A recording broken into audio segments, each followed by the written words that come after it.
Hello.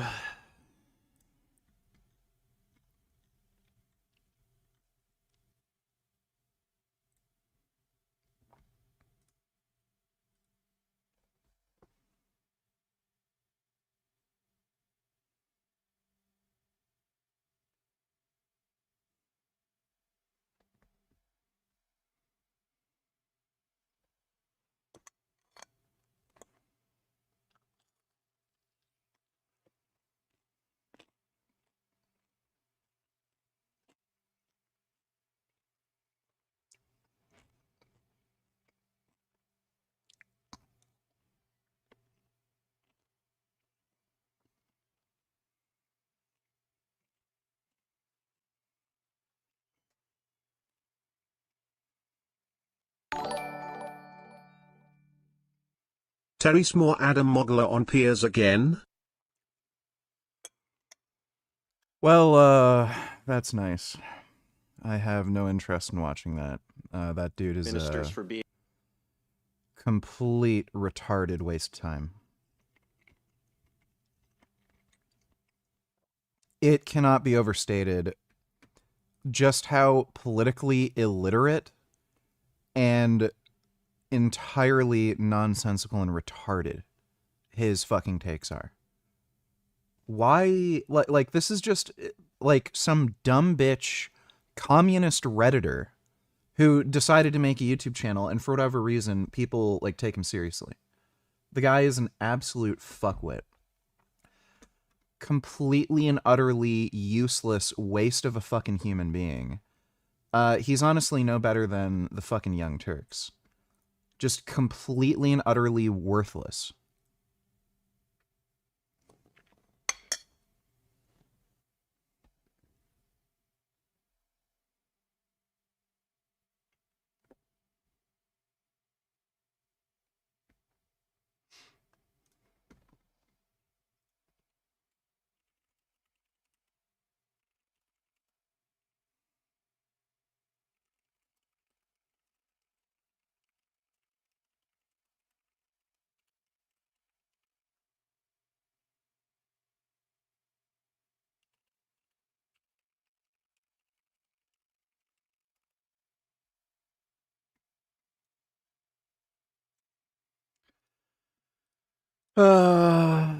Yeah, it's there's some people that I just refuse to watch, like Asmongold, what's his name, Penguin Zero. Like, it's just, why? They're worthless, like literally cockroaches. I would actually rather save a cockroach than these people. Let's see, Frank Tufano, what's he up to? Oh, nothing new.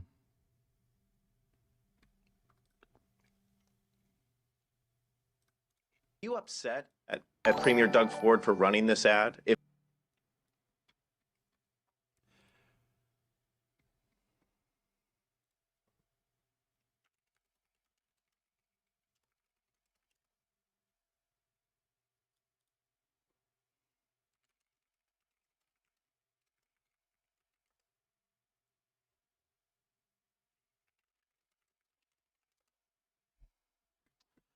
Dodo Tiller is true. You won't have to worry about Code Pink or other Palestine action groups vandalizing or destroying data centers if they're in space.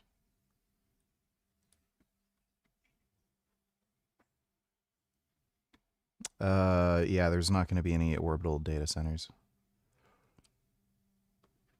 Dude, people are so out of this world stupid. Dumb, indoctrinated kids screaming. That link does not work. But thanks for the donation, Dodo.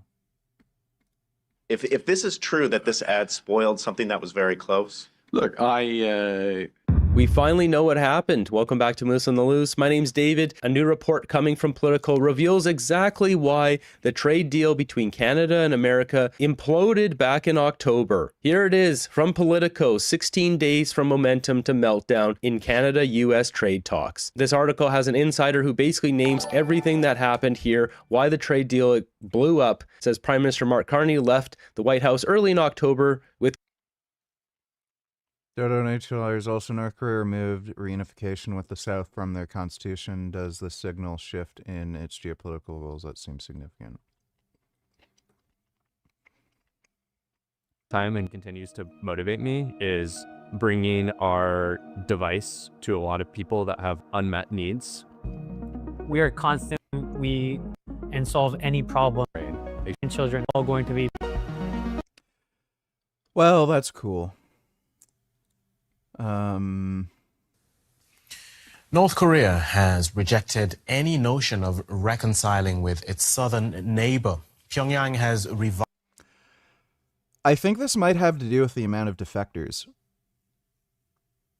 I think it has something to do with that. I don't think it really changes their geopolitical strategy, but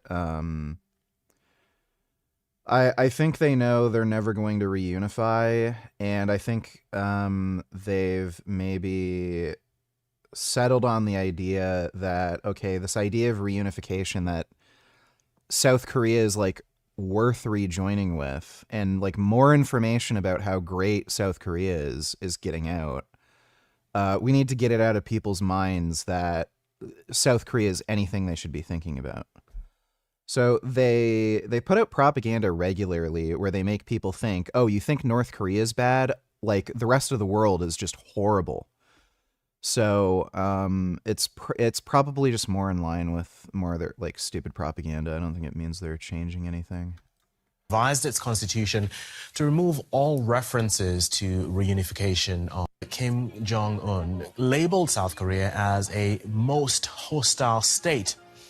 For decades, the North's constitution committed. Well, thanks for the donation, Dodo. Dodo donated $3. Look at that.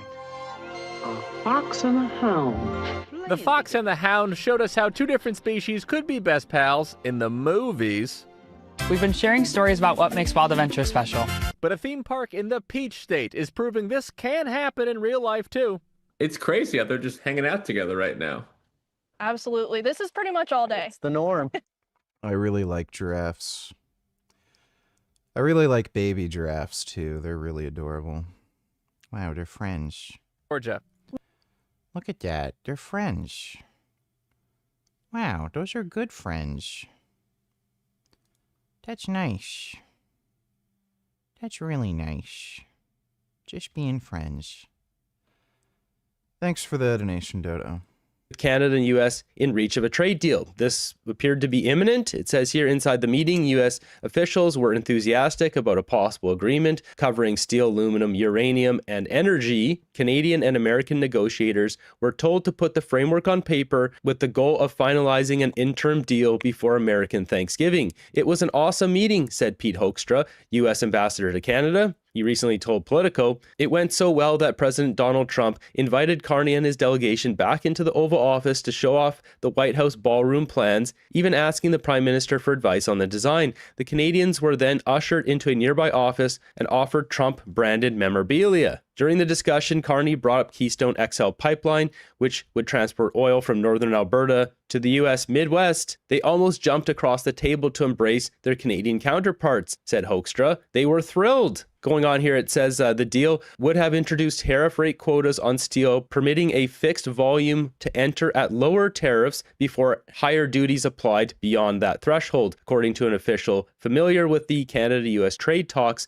the individual, like others interviewed for this story, was granted anonymity to speak candidly about the negotiations. So this article goes on to say how Doug Ford was blamed with his ad, but it really wasn't Doug Ford and this Reagan ad that was a catalyst that broke this deal. This was just the front that was put up. Now, they don't mention why. I'll get to that at the end. Here's footage back from the end of October. Mark Carney knew what was going on. He chose to let all of this fall on Doug Ford's shoulders. President Trump says he's canceled these trade talks because he's upset about the Ontario government ad. We've heard from the Business Council of Canada and even some of President Trump's own advisors who suggest the frustration with Canada runs deeper. So is this about the ads or is this about something else? I would suggest you take the president at his word for his reason. Those ads came. The president had the reactions which you have seen, made the decisions that he has made, which, you know, those are his decisions to take. And Dodo, any tellers here?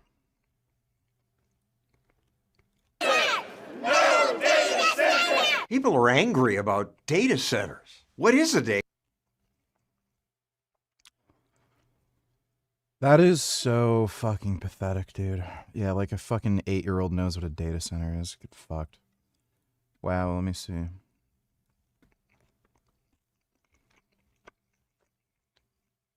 $32,000 gallons jet fuel leaked from military base into Maryland watersheds. Defense Department refused to close the spill for 3 months. Okay. So, to be really clear, obviously, the president does not control the price of gasoline. No president does. But what we're seeing right now is this global mismatch between supply and demand. Oil production is lagging behind as the rest of the economy roars. Have this on your bingo card.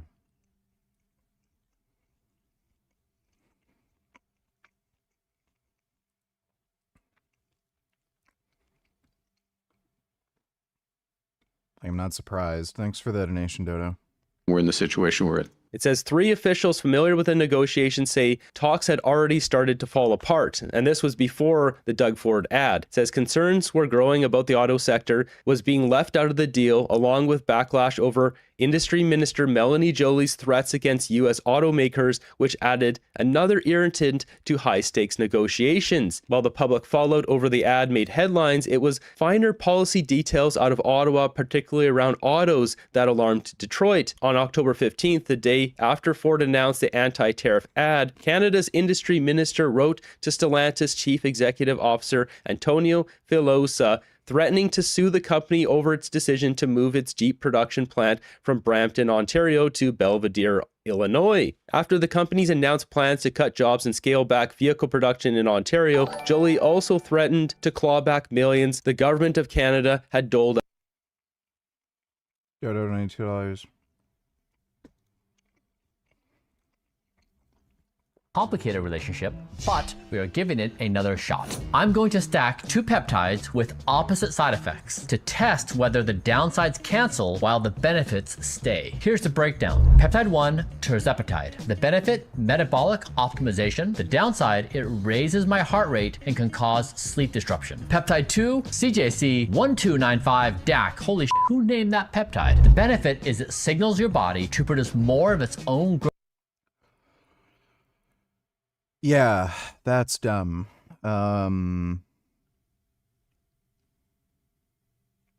He should just take growth hormone. You'd get better sleep on just growth hormone. Growth hormone and IGF-1, which drives repair and recovery. The downside, it can blunt my blood glucose control and cause insulin resistance. Here's why this is interesting. Tirzepatide and CJC pull in opposite directions. Tirzepatide raises heart rate and improves blood sugar. CJC calms the nervous system but disrupts glucose. On paper, the side effects cancel out while the benefits should stay. So we're putting this to the test. I'm doing a 4-week protocol with doses increasing each week. As you would expect, we will be measuring everything. Weekly blood tests, continuous glucose monitoring, sleep, and a ton of other markers. Stay tuned. I'd say just take NVIDIA and Carney are pairing up on a huge announcement today that could totally flip the script for the AI build-out. Corning is building 3 new factories entirely devoted to products for NVIDIA in North Carolina and Texas. And while Corning and NVIDIA didn't share many specifics, it's likely the deal is worth tens of billions of dollars. This could be the big deal many analysts have been waiting for, the debut of a new technology called co-packaged optics. It could eventually mean NVIDIA replaces the 5,000 copper cables 2 miles worth inside its rack-scale systems like Vera Rubin with tiny glass fibers made by Corning, something that until now has never been accomplished at scale. Co-packaged optics would vastly reduce the energy needs of an AI data center because glass is far more energy efficient than copper. It also means lower latency for all those AI tasks because fiber optics can send data far faster than Why does this chick sound like she's an AI? copper, allowing faster communication between the hundreds of thousands of GPUs in an AI impulses of light at far higher. Corning is supplying millions of applications. And Well, that's cool. You cannot rape and colonize the world of brown people and then...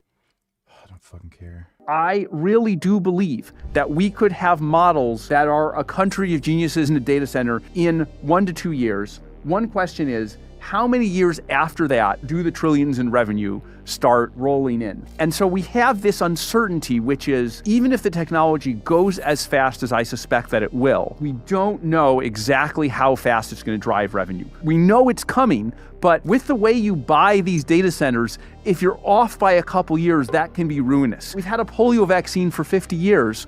We're still trying to eradicate it in the most remote corners of Africa. And, the Gates Foundation is trying as hard as they can. Others are trying as hard as they can. That's difficult. I don't expect most of the economic diffusion to be as difficult as that, right? That's like the most difficult case. But there's a real dilemma here. And where I've settled on it is it will be... This guy's kind of a gay cuck. ...faster than anything we've seen in the world, but it still has its limits. Okay, that's great.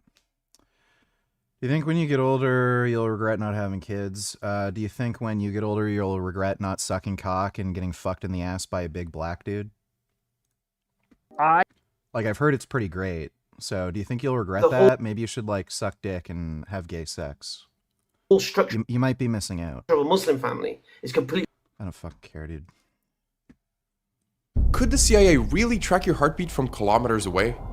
Okay, we'll watch that in a bit. Thanks for the donation, Dodo. Out to Stellantis and GM. So basically, Melanie Joly, her actions with the auto industry created a big rift. She pissed off the industry, and the industry is very prevalent on both sides of the border. That industry and those CEOs got really angry about this. It says here on October 23rd, Finance Minister Francois-Philippe Champagne and Joly reduced how many vehicles Stellantis and GM could import tariff-free, effectively raising their costs. That evening, Trump abruptly halted all trade negotiations with Canada. While the president blamed the high-profile Reagan ad for the collapse in talks, one official familiar with talks between auto executives and White House officials claimed the ad was largely a pretext. Are you upset at Premier Doug Ford for running this ad? If this is true that this ad spoiled something that was very close? Look, I'd say the following, which is that in any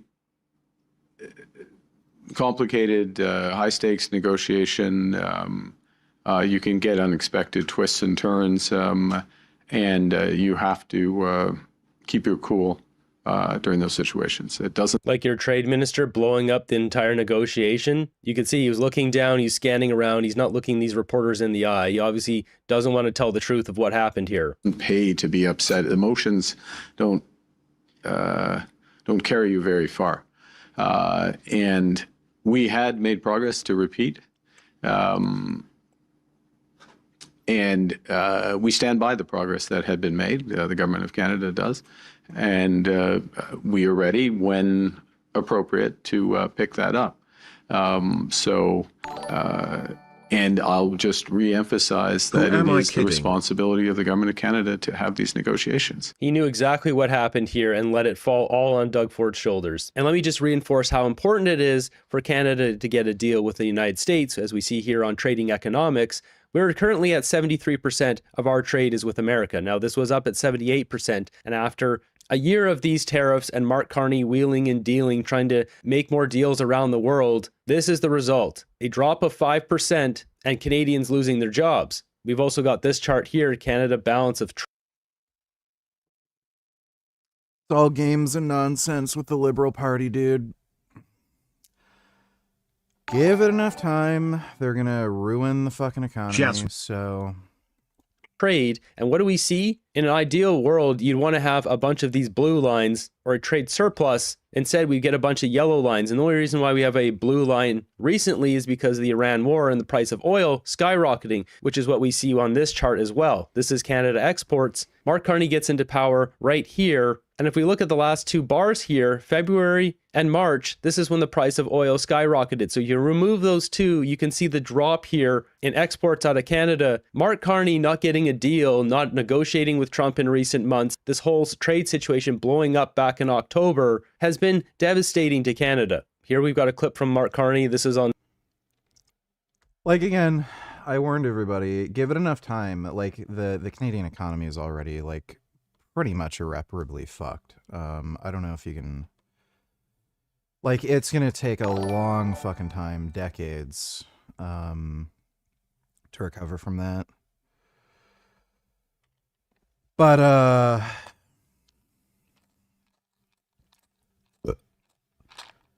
yeah, give it another couple years. Everyone will figure out it's a really bad idea to vote liberal, and they're just gonna ruin things more, fuck everybody over, and then hopefully we can get the conservatives in, and then they'll let us buy guns again to shoot fucking criminals that the liberals created. On CBC, not just 4 days ago, of him once again blaming this on Doug Ford. Is Pat watching? We're really working Nah, I think she's sleeping right now. Thanks for the donation, jackass. to come together. Canadians want to work together. They are independent. I mean, they have their own responsibilities, and they're elected, and they make decisions, and sometimes it makes life a little more difficult, but that's... Did Doug Ford make life a little more difficult? With the ad? Yeah, well, yes, he did. Yes, he did. I mean, but he knows that, and Doug, don't yell at me for pointing out the obvious, but that was true. But you know, on the other decision... This is not leadership, Carney.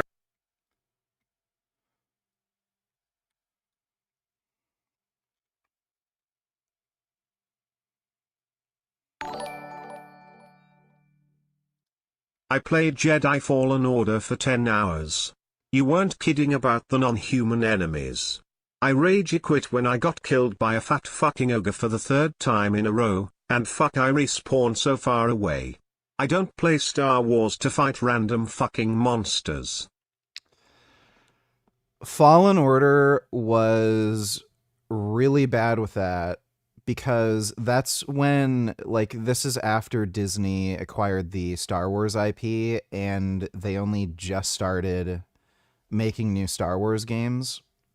So just because of the Disney thing, they didn't want to have you, like, kill real people in the game. They didn't want dismemberment. They didn't want things to be violent. They wanted everything to be happy, family-friendly. So what they ended up doing with the developer was creating this compromise where, like, for the most part, all you're doing is fighting, like, frog monsters and just stupid bullshit. They fixed that problem with the sequel, Jedi Survivor. 90% of the time, I'd say, you're fighting humanoid enemies. So it could be humans like stormtroopers. It could be human-like aliens, you know, like 2 arms, 2 legs. You do fight droids, which again, humanoid, like 2 arms, 2 legs. 90% of the time, you're actually fighting real people. And then, of course, yeah, you still fight monsters, and those are by far the worst parts of the entire fucking game because it's just fucking stupid. I don't know why a Jedi would bother fighting a big giant frog monster or some, like, tentacle retard. Like, maybe you could just leave. It's bizarre. And I mean, they have the power of the Jedi mind trick, and it works on, like, dumb things. So weak-minded people and animals, like, those are particularly susceptible. So, like, why wouldn't you just not bother even fighting with a monster? And just, like, infect its mind and make it think it doesn't even see you. Like, it's a waste of fucking time. It's stupid. And, like, you've gone through it. The monster fights are just remarkably awful and miserable. So, if you want to play a Star Wars game, I'd say Jedi Survivor is worth it. At least if you have a good enough PC. It's not particularly well optimized. So it does have that problem. I've got an RTX 4090, like, it runs well on my system, but with a lower end system, it might be a little slow. You're definitely going to want to use scaling. But yeah, I warned you. Thanks for the donation though, Non-Wib. That's great, dude. Just, I don't know why you're acting up tonight.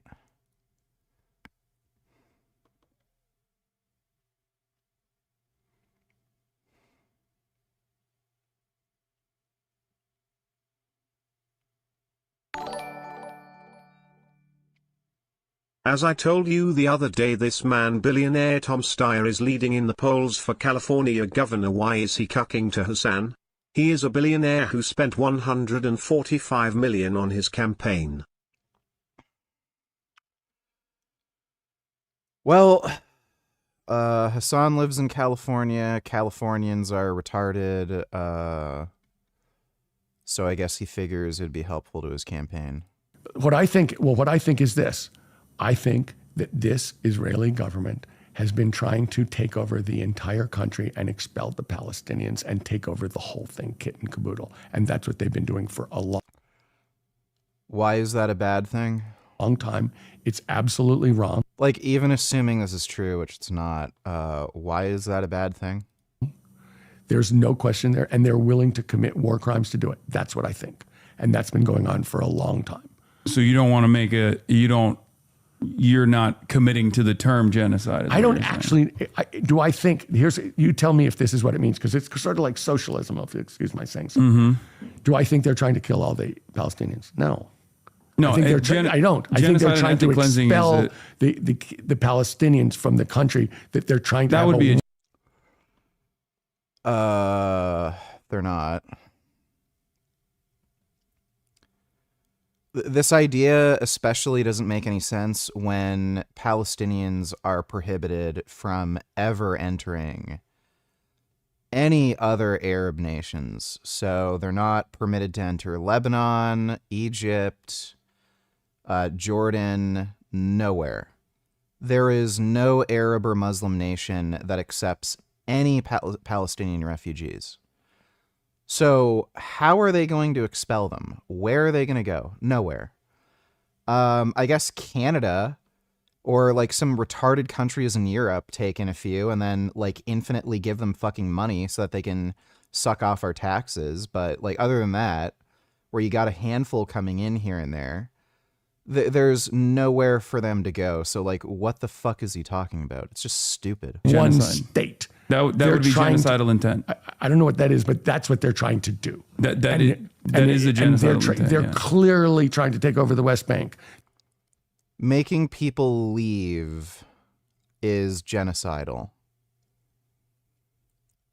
So if like Hitler had never gassed the Jews, he just said, all of you just go to Israel. We don't want you anymore. Leave. Get out.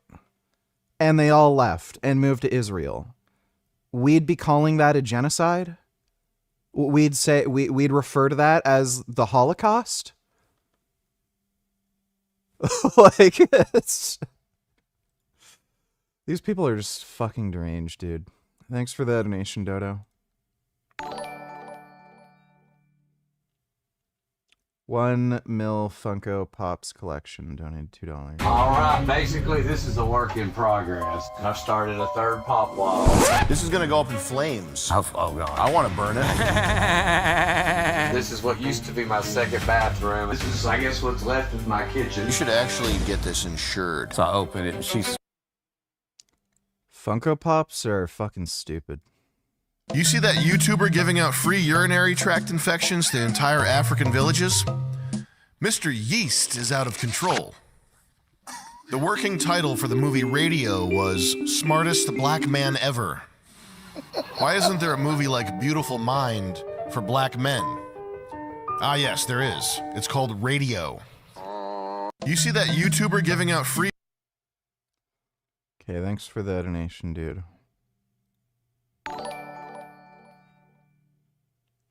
I had a dentist app today. I used to like my dentist in my hometown. But I moved away and these new dentists use gay tech to find microscopic shit to drill. Now I have sensitive fillings and I distrust the dentist. By a miracle I passed today, no cavities. Well, I guess that's good. Just make sure you brush your teeth. Thanks for the donation, dude. Congratulations, you're banned.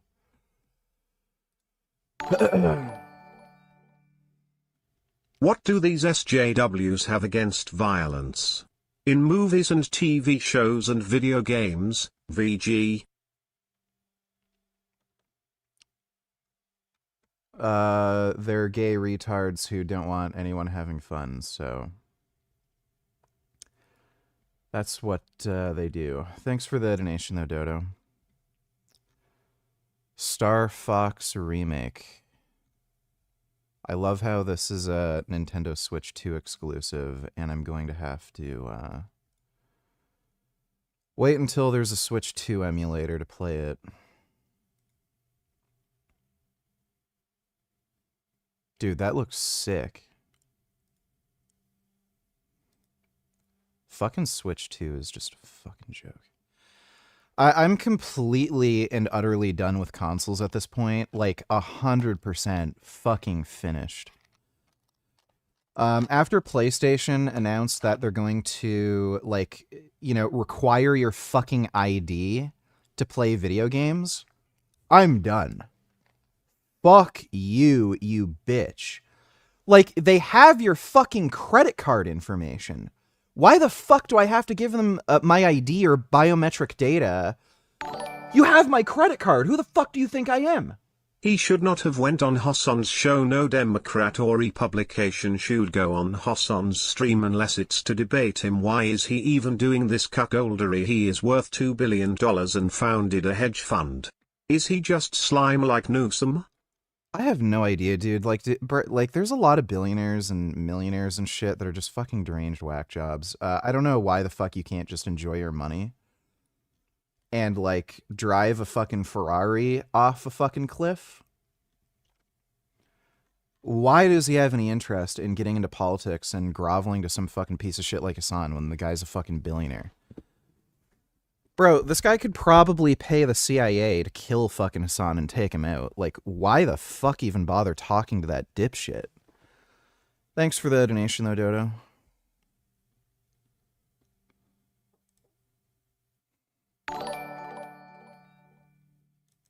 Last night I visited Pat.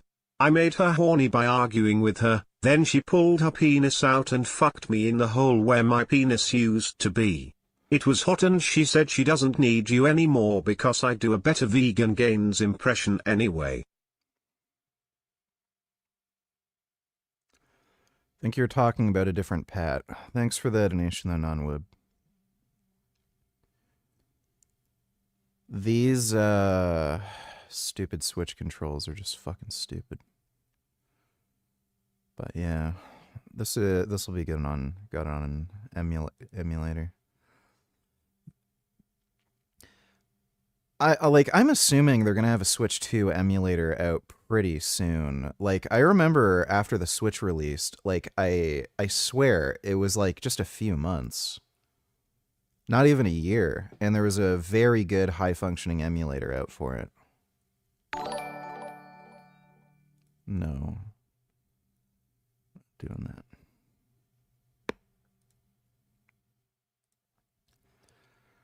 Dude, that looks so fucking sick, bro. I love Star Fox, like Fox McCloud and shit is just sick. And Crystal, his girlfriend from the Star Fox Adventure game. I would not describe myself as a furry, but I would fuck the shit out of Crystal from Star Fox. Let's see.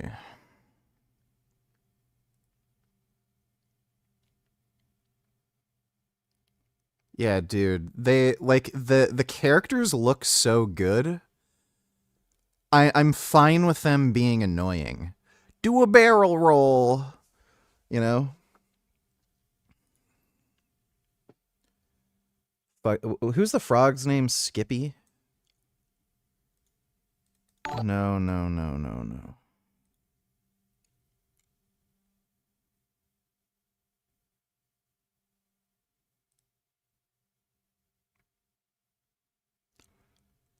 Oh man, Falco looks so sick.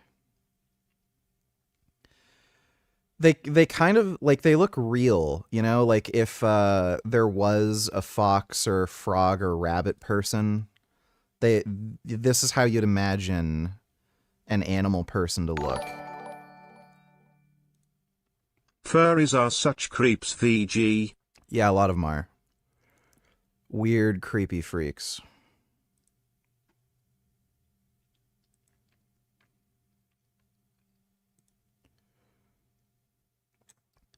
That looks so cool.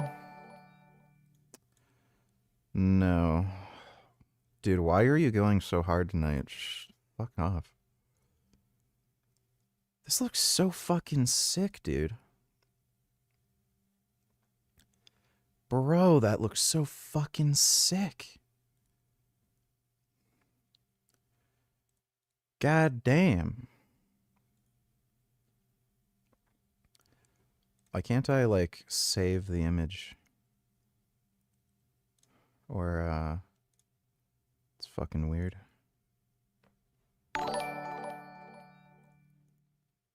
I have a feeling I'm about to get fired lol. Last place I worked with all females leads fired me after less than 2 weeks cause I was pointing too many facts. This new job is the same and these corporate hyenas can't manipulate me, so I became public enemy number 1. Yeah, I mean, that's what happens. That's what happens.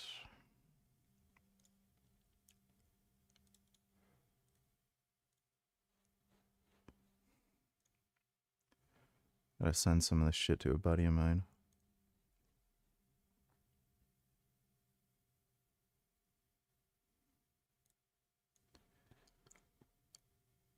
That'll be good when I switch 2 emulators out.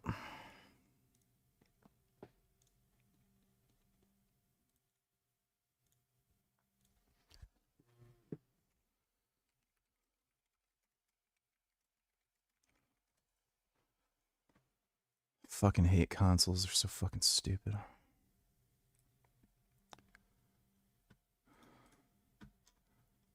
Why in the hell don't they have a trailer? Oh, they do. They have footage.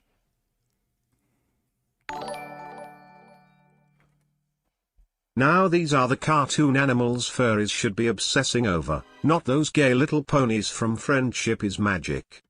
Yeah, true. That'd be sick if they had Crystal in the game. They're probably it's Star Fox 1, so probably wouldn't, but when did you get into PC gaming? I think it was middle of high school. Yeah, it was like grade 11 or something. Yeah, it was grade 11.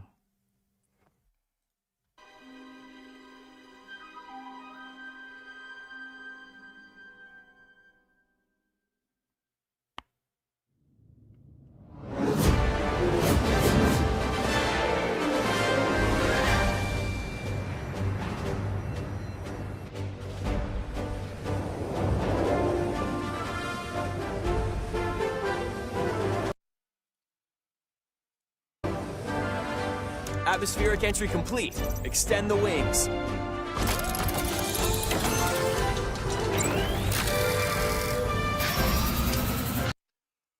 You know, this should tell you just how bad Nintendo is at making games. They have not been able to make a good Star Fox sequel.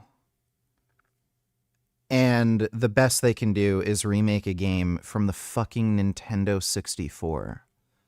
And that's what people get hyped about. How many console generations is that? Like, then we went from GameCube, Wii U, and then the Nintendo Switch. And then we're on the Switch 2. 5 generations later.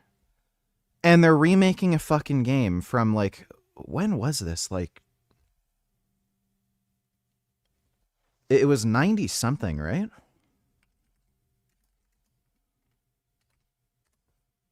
When was this released?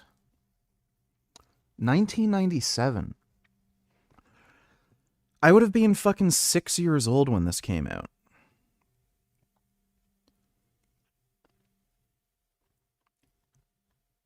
Like, it's crazy that Nintendo sucks that bad. Like, they're fucking retarded.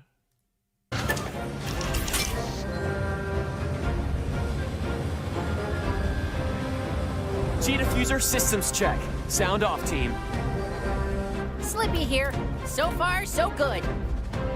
That looks This is Peppy. All systems go. Falco Dude, this just looks fucking incredible. I love the character models. here. G-diffuser seems fine. Let's go already. Enemy targets up ahead. Oh, Fox was always my main in Smash Bros. Fox was so dope. Let's rock and roll.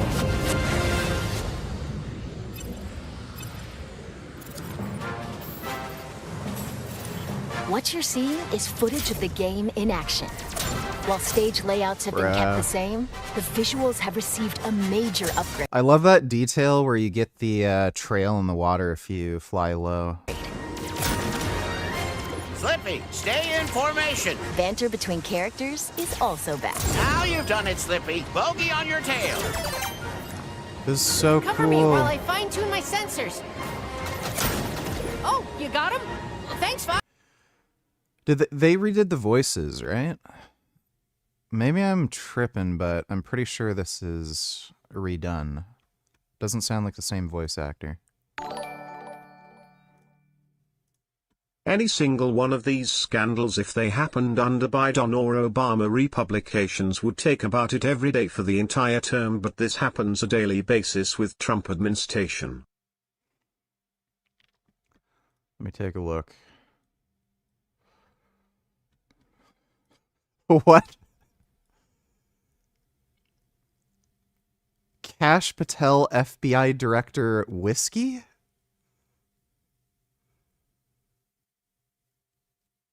What the fuck?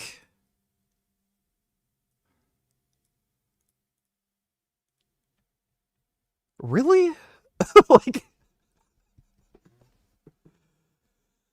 I don't know, like, if that's real or not, because it sounds something that's stupid enough for, you know, people in the Trump administration to do, but it's just so ridiculous too.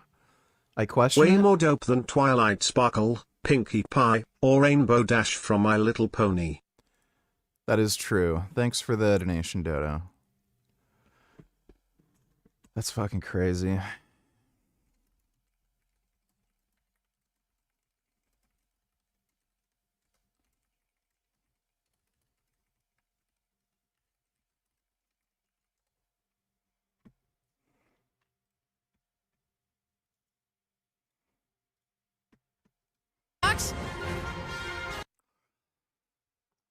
I used to have dreams when I was a kid where I'd murder Slippy the Frog. He pissed me off so much in like in some missions in particular. And I would have dreams where I'd choke him to death. I would dream that I was Star Fox and I'd fly a mission and this fucking asshole would keep whining. And then we'd go back to the hangar and I'd literally choke him to death. I hated that fucking frog so much. We need your help, Star Fox. Hey there, General. You seem a little on edge. But as it happens, my team's This is Fox McCloud, leader of the Star Fox Mercenary Squad. Prep the R-Wings. We've got a job to do, Star Fox. We're gonna take the system back. Look at that nigger in chat and no, that's not me. I don't want you thinking that. Yeah. I know you wouldn't do something like that. Whatever. From Andros. Thanks for the donation, dude. One planet at a time. Falco Lombardi is their ace pilot and Fox's rival. Sounds perfect. There's no way Andros would expect us to launch an assault there. You up for another challenge, Fox? Scans are showing unidentified energy emanating from within. Slippy Toad is the team's engineer extraordinaire. Incredible! Do you realize how rare it is to experience a stable warp channel? Did you see the distortions? That base is the gateway to the wider system, Fox. And Peppy Hare is their strategic mastermind and veteran pilot. Dance into enemy space. Just this. Hit 'em quick and hit 'em hard. The fate of the Lilat system rests squarely on their shoulders. The R-Wing is a high-performance aerospace fighter piloted by Fox and his crew. It's equipped with a laser. It can also fire charged shots. or launch bombs that cover a wide area. Dude, like literally a game from 1997. Nintendo cannot make anything good that's new. Other than like the last 2 Zelda games, but other than that, like all the new games are shit. And I don't care what people fucking say about the new Mario Kart or that Donkey Kong game. Like they're trash. Absolute fucking unplayable trash. Like you're just deranged if you think they're good. The R-Wing can break, boost, do a barrel roll to repel enemy fire, and even somersault. Besides the R-Wing, an agile ground assault vehicle called the Landmaster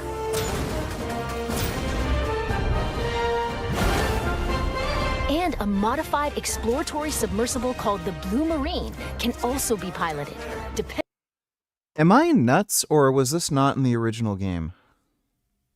I haven't played it in so long. Was there a submarine section in the original game? Depending on the mission. Impressive work, Star. The campaign will take you to diverse planets as you seek out the enemy's stronghold to restore peace in the Lilat system. Corneria. Oh yeah, dude, the new Metroid Prime was just horrifically awful. As soon as I saw a gameplay of that game, I was like, this isn't a video game. I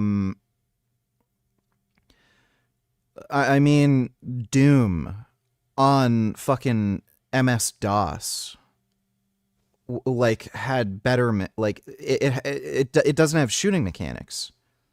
It just auto aims for you. There's like 3 enemies on screen at any given time, like nobody. And you just move forward. There's literally no gameplay.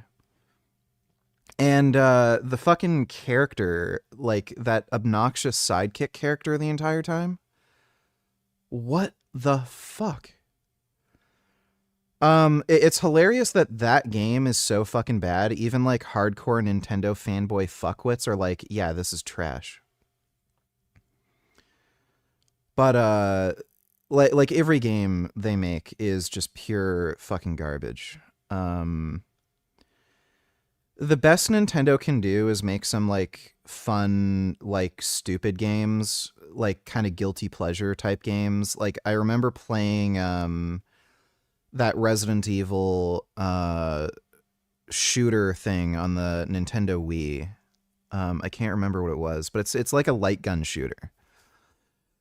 Those games are always fun. Like they're not like game of the year material, but like they're fun little guilty pleasures where you just fuck around, you know? Like that's all they can do. They can't make really good, great, you know, experiences like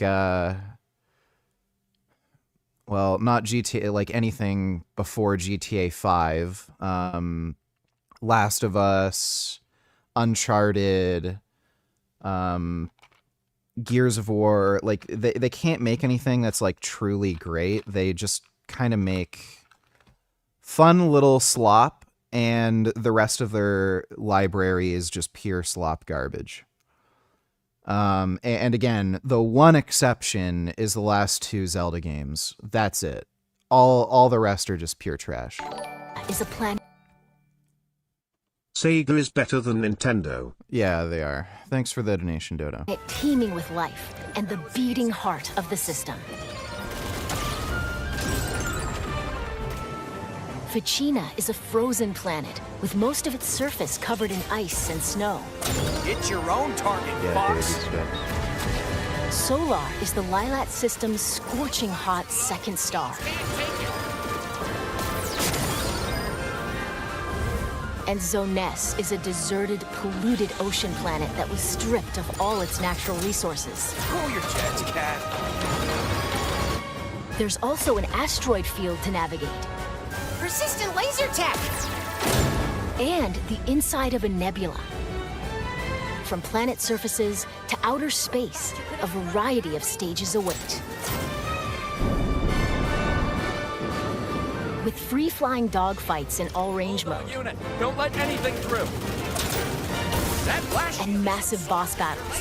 You can look forward to intense aerial combat. We did it.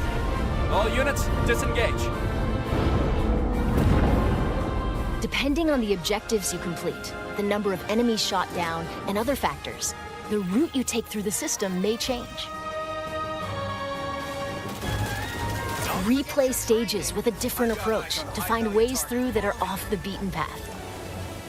You'd better be right about this, Falco. I say we trust Falco's instincts. You worry about your own. Plenty of new cutscenes have also been added. These include never-before-seen mission briefings between stages, allowing you to learn more about the characters and the Star Fox universe. Fall in, team. How are we doing? You can choose between easy, normal, and expert difficulty settings. When playing on easy difficulty, your shield gauge will be longer, and your lasers will remain powered up, making it ideal for novice pilots. In challenge mode, you can replay stages you've already cleared. Complete a variety of objectives that bring new challenges to each mission that you won't find in the campaign. Defend the Allied fleet! Don't let any of them pass us! Break through! We'll find out who's coordinating this attack. Take on these challenges on either normal or expert difficulty. Battle mode puts you in 4 versus 4 dogfights.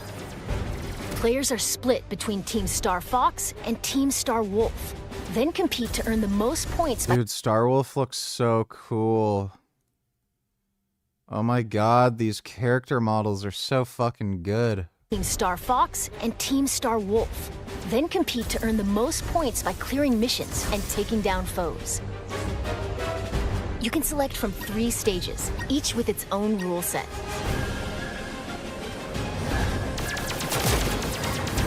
Take out opponents and seize control of the zone around the satellite towers on Corneria.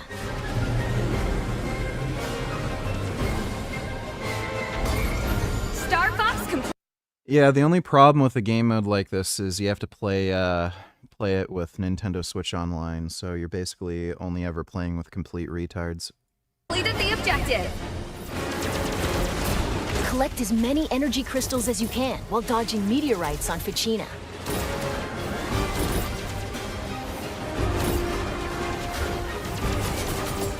Or retrieve cargo from space pirates and take it to your base in Sector Y. Star Fox completed the objective.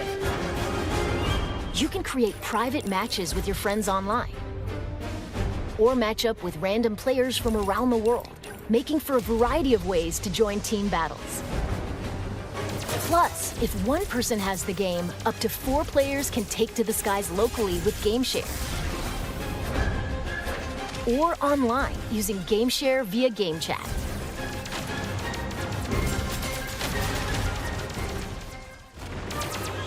By holding your Joy-Con 2 controller like a mouse, you can seamlessly swap to mouse-controlled targeting for intuitive aiming and steering. Slippy, stay in formation. Now you've done it, Slippy. Bogey on your tail.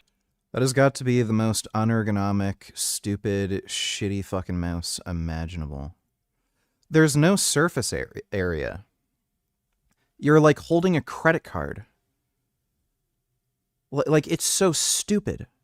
Why the fuck wouldn't they just have a separate mouse peripheral for it? Like this is the dumbest fucking thing you could possibly imagine. All of this would be fixed if they just released these games on PC. Like, just, you know. By sharing one of the Joy-Con 2 controllers with a second player, you can split pilot and gunner duties in co-op. We're entering Corneria City now. It's kind of a dumb idea. Like, who the fuck would want to pilot? You'd want to shoot. Andros sure has trashed the place.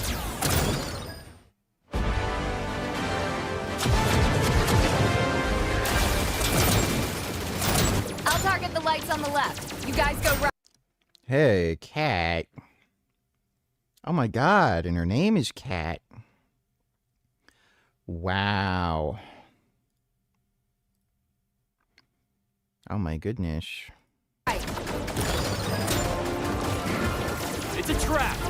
Take him down. Don't crawl back under your rock. A swarm of lowly flies. Get ready, team. We're approaching Venom airspace.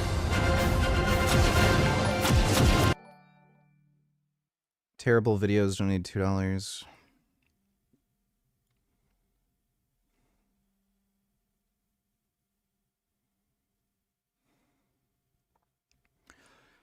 Yeah.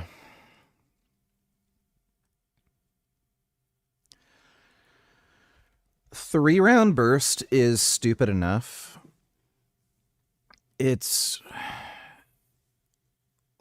burst fire weapons are just so fucking dumb. But, yeah, imagine being stupid enough to make 25-round fucking magazines for a 3-shot burst weapon. Out of this world, fucking retarded. You can't get stupider than that.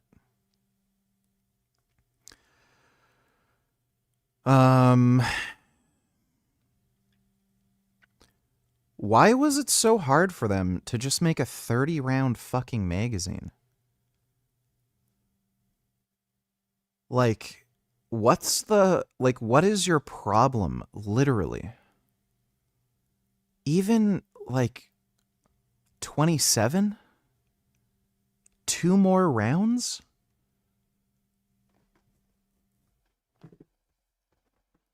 So, yeah.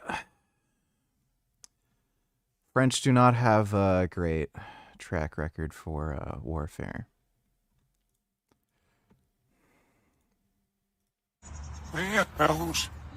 Молодец. Молодец какой. Молодец. Хорошечка. Молодец. Хорошечка. Сейчас очень много снимается сказок. Харуш, ты меня перебиваешь. Wonder if you can get a crow to speak Mandarin. Ты в курсе? Конечно. Конечно.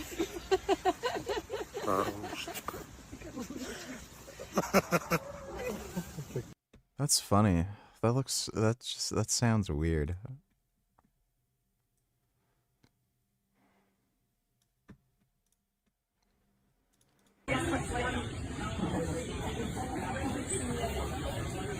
Hey, don't fucking scream at me! You're gonna fall out of my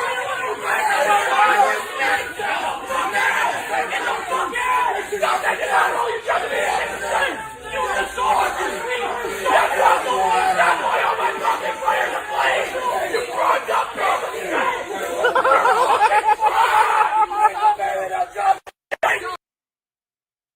Some good nerd rage. Thanks for the donation, Terrible Videos.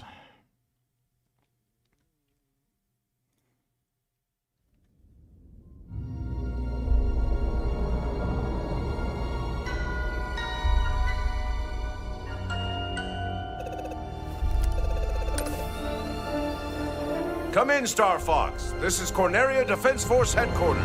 Do you read? Loud and clear. James McLeod here, General. Star Fox is on approach to Venom. No indications yet of any suspicious activity. We'll let you know what we find. Proceed with caution. You're the first to set eyes on that place in years. And thank you for accepting this mission, James. You're the only one I can trust. General Pepper, do you read me? Something's jamming long-range comms. Stay sharp, team. Why is his voice different than the other trailer? Are you seeing this, James? According to my instruments, the atmosphere is highly toxic. And we're doing this job for next to nothing? We're supposed to be mercs, not chumps. There's more at stake here than our bottom line, Pigma. Yeah, sure. General Pepper says his people have detected signs of activity on Venom's surface. He's concerned it has something to do with Dr. Andros. It's been years since Andros was banished here, James. If the atmosphere is poisonous, All the more reason to figure out what's going on. Dr. Andros made mistakes, and he paid the price for them. But whatever else he is a genius. Maybe he found a way to... Spec King of Taking Birds. I know you think Christianity is dumb, VG, but you've got to admit this is cute. Good morning, Preach. He has decided he wants to nibble on my ear during reading time today, huh, Preach? Oh. Yeah? Yeah. Okay.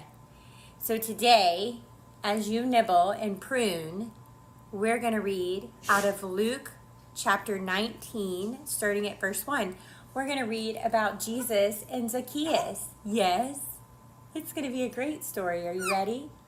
Do you want to? What do you think? Oh, you just want to love I do like that parrot. today. He is talking about Jesus, entered Jericho and was passing through. And behold, there was a man named Zacchaeus. He was a chief tax collector and was rich. And he was seeking to see who Jesus was, but on account of the crowd, he could not, because he was small in stature. He was too short, the crowd was too big, and he couldn't see Jesus, but he really wanted to. So he ran on ahead and climbed up into a sycamore tree to see him, for he was about to pass that way. And when Jesus came to the place, he looked up and said to him, so Jesus has noticed Zacchaeus. Yeah. He sees him up. Well, at least she's taking good care of her parrot, even though she's a retard. Thanks for the donation, Dodo. Survive. Our leader. Such a bleeding heart.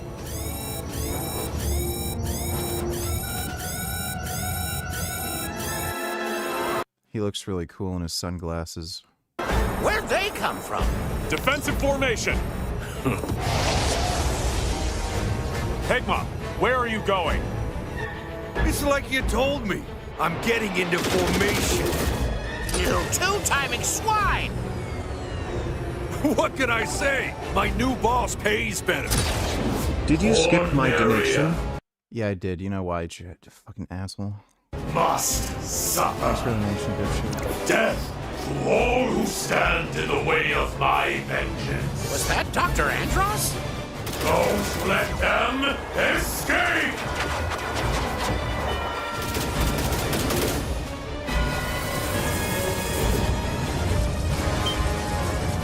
I can't shake him. Hey, Peppy! Catch!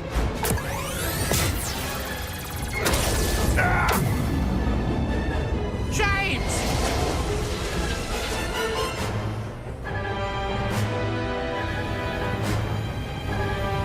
Peppy, are you there? Come in, Peppy.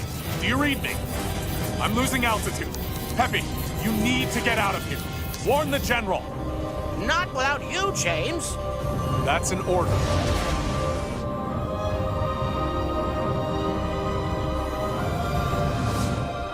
And Peppy, keep an eye on Fox. That looks good.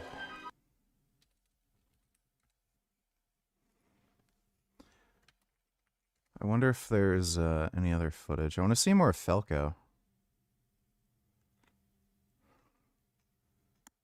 And Starwolf.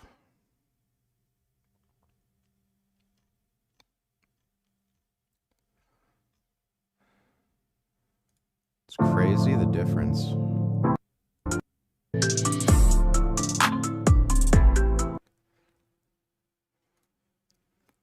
Look at this shit.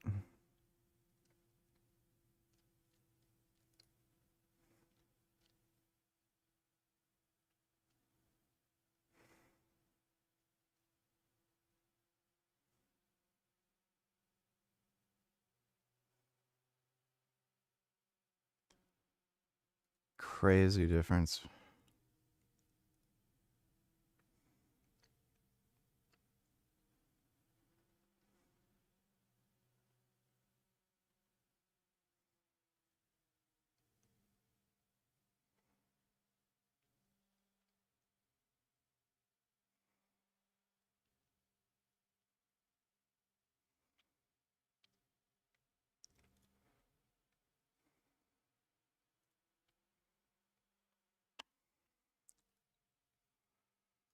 Carney's not leading. He never takes responsibility for his own failures. Goes on to That's just the liberals. That's what they always do. say here that now they had to pay a tariff to bring cars into Canada, both Stellantis and General Motors, and that's what's really triggered them and sent them to the White House. The official who familiar with the conversation said. The official alleged the real issue had to do with mounting frustration within the auto sector over how Ottawa was handling the file, a view echoed by two other officials, one of whom said the breakdown had more to do with industry anger over the Canadian government's posturing on autos. So the way Carney handled things and the way Melanie Joly handled things, the Canadian government, the Liberal government handling things, was the real problem here. Threatening to sue, yanking the companies around, not properly negotiating, and then instead they blamed it all on Doug Ford. And you can see Doug Ford is taking heat for it, tanking the polls. Now, that's not directly related to that, obviously, the stuff with the jet more recently. But I mean, Doug Ford has been taking hit after. The jet thing is such a huge fucking meme. Premiers have to travel across the country all the time, and they all use private jets. Other provinces have bought fleets of private jets. But, oh, the one conservative politician in Ontario, oh, how dare he do the same thing all the other liberals are fucking doing in every other province. After hit here, pretending to be Captain Canada, and he was an easy out for the Liberal Party. They could just point it all at him and say it's all his fault and not have to take any blame for this. Goes on to say Joly didn't respond to the claims, neither did Canada-US Trade Minister Dominic LeBlanc, though his office said in a statement he has a goal of getting the best deal for Canadians and families. One of the officials based in Canada said Joly's actions inflamed a very important ally, noting that US automakers have been key partners in making the case for integrated cross-border supply chains. It's not going to be Canadian politicians or Canadian businesses that convince US lawmakers or President Trump to eliminate tariffs and get back to free trade, the Canadian official said. It's going to be American businesses, and we have to be very, very careful on how we treat those partners. Melanie Joly pissed off key members of the business community in America, and this whole thing completely imploded. Going back to October 28th, 2025, this is Pierre Poilievre's press conference in Parliament. And what did Pierre say? He got this whole situation right from the start. Of Doug Ford, I'm wondering what you think of how that was handled, whether or not that ad should have been pulled faster. It's a good question for Mr. Carney. Mark Carney. Do an impression of a parrot annoying everyone by taking about Jesus.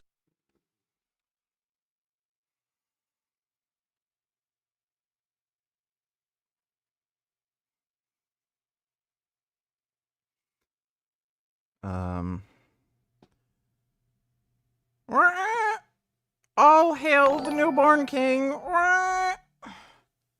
He's our savior. You'll get eternal paradise in the afterlife if you submit your soul to Christ. Thanks for the donation, Dodo.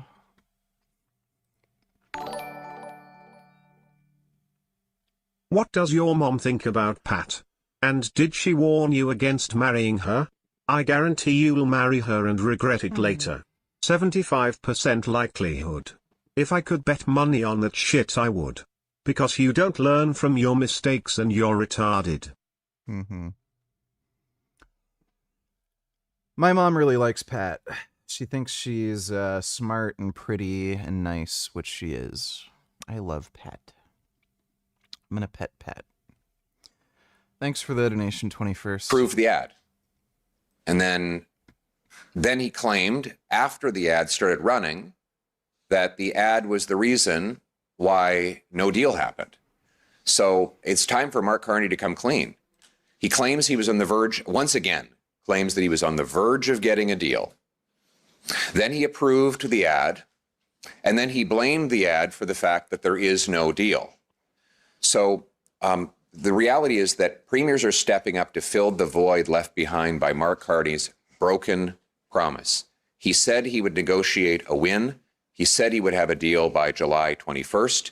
Still no deal, still no win, still no elbows, still no jobs. If I could. And now Mark Carney is looking for someone to blame for his broken promises. And he's blaming an ad that he approved.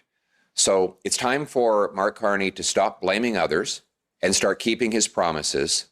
His promise being that he would get a deal, that he would lower the tariffs, and then he would get the job done. He has not done that.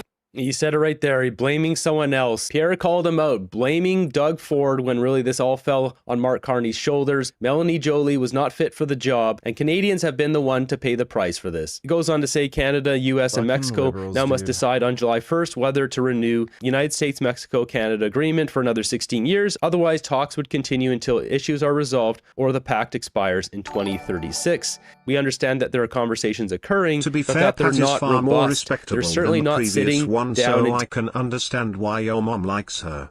The difference in personality between the two is staggering. Nonetheless, she'll become fat and lazy when she marries you. That's how it always goes.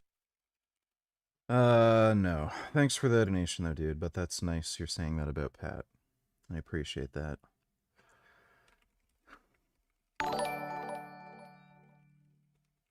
Hope you're putting money into savings so you can afford vegan mayo and Gardein chicken tenders for Pat once you marry her and she decides to get fat and not work.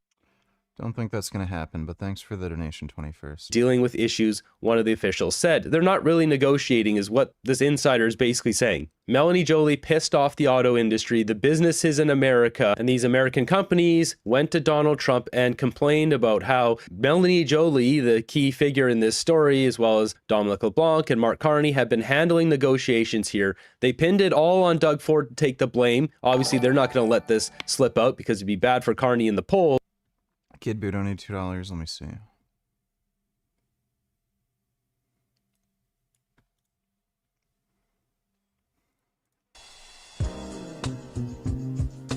I feel like as a darker complex woman, dark-skinned black woman at that, African woman at that, you know how they say black women are at the bottom of the barrel? I feel like we are literally the ground, the concrete.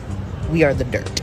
Because ain't no way that I'm sitting on this patio and all the black men that I see in this patio are with women of, and it's no shade to my sister girls, but I don't see them with not one black chocolate girl.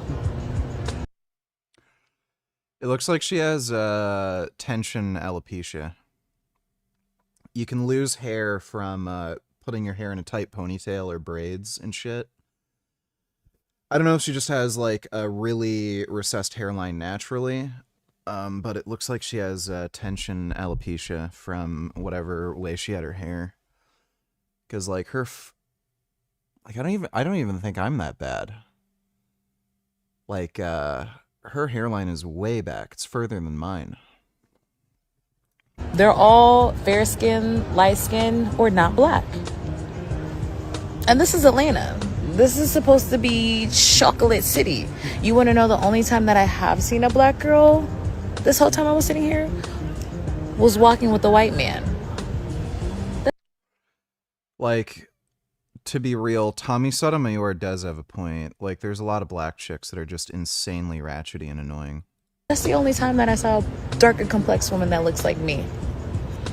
There's a lot of beautiful black girls, but yeah, a lot of them are also ratchety and annoying as fuck. Okay, young lady, let me hit all y'all with a fact that most of y'all. Dude, what's funny is Tommy Sotomayor, as far as I know, exclusively dates black girls. I don't know if he's ever dated a white chick. All the fucking girls I've seen him fucking with are black.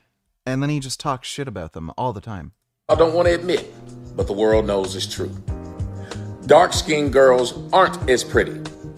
It is not my job or any other man's job to go around and give you the attention you wish you had. See, what you did was you went out and you saw white girls and light-skinned girls get attention that you felt like you deserved. That's the difference between a woman and a man. See, men don't go around and saying, I'm old, I should get the same attention as the younger man. I'm short, I should get the same attention as the taller man. I'm fat, I should get the same attention as the skinnier man. I'm broke, I should get the same attention as the rich man. We don't do it. Y'all get to tell us all the things you don't like about us. We got to accept it. And yet you get to tell us, we black and we in Atlanta, chocolate city. You should like black, dark-skinned women like me. I don't know why we don't get the same attention, yet you he's saying it without saying it. He's literally saying black women are inherently less attractive because they're black. I don't know why this guy is dating so many black girls then. Like, is that the best he can do? And, like, he's not the most attractive guy. Like, he's overweight and shit, but, like, I've seen the weird porn video that was uploaded to X. He has a big dick. Like, that has to count for something. Like, surely there's some white chick out there who will fucking date, you know, a not so great looking black dude with a big dick. So, like, why is he saying this when he only dates fucking black chicks? When you see a light-skinned man, you go nuts. If a white boy say he like you like a laundry of that chick, all dark-skinned women in agreement sit up there and say, we pretty because y'all find a laundry of pretty. Common sense is if you really were pretty dark-skinned women, you know what you never have to do? Ask to be acknowledged. When is the last time pretty had to ask people to acknowledge it was pretty?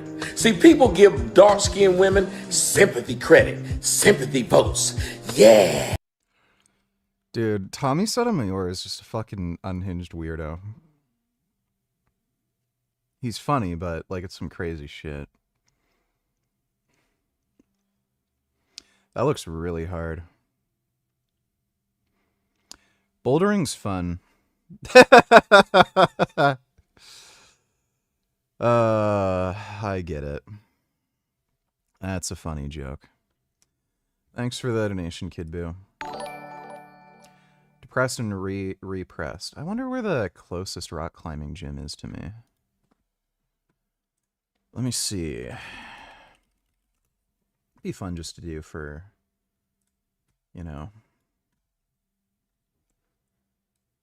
Damn, pretty far away.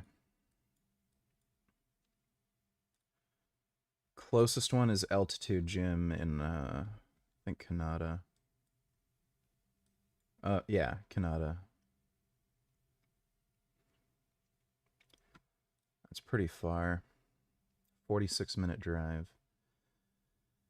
There's actually a climbing gym in Guelph that I was planning on signing up to, but the pandemic hit and then it shut down. And then when it opened back up, they closed it down right away because they were doing renovations. It's kind of lame, but it was right down the street. It would have been really convenient. Let me see. It's become pretty apparent that Keir Starmer seems to generally dislike the native British population. But if you really want more evidence of this, you need look no further than the man that Keir Starmer decided should be the most senior lawyer in the country. And who did he pick for this role, the role of Attorney General? He picked his old mate, Richard Hermer. Now, Richard Hermer is a very interesting character because Richard, well, he's represented just about every anti-British interest you can think of.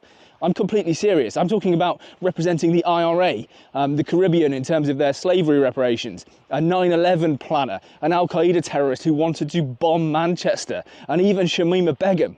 It's crazy.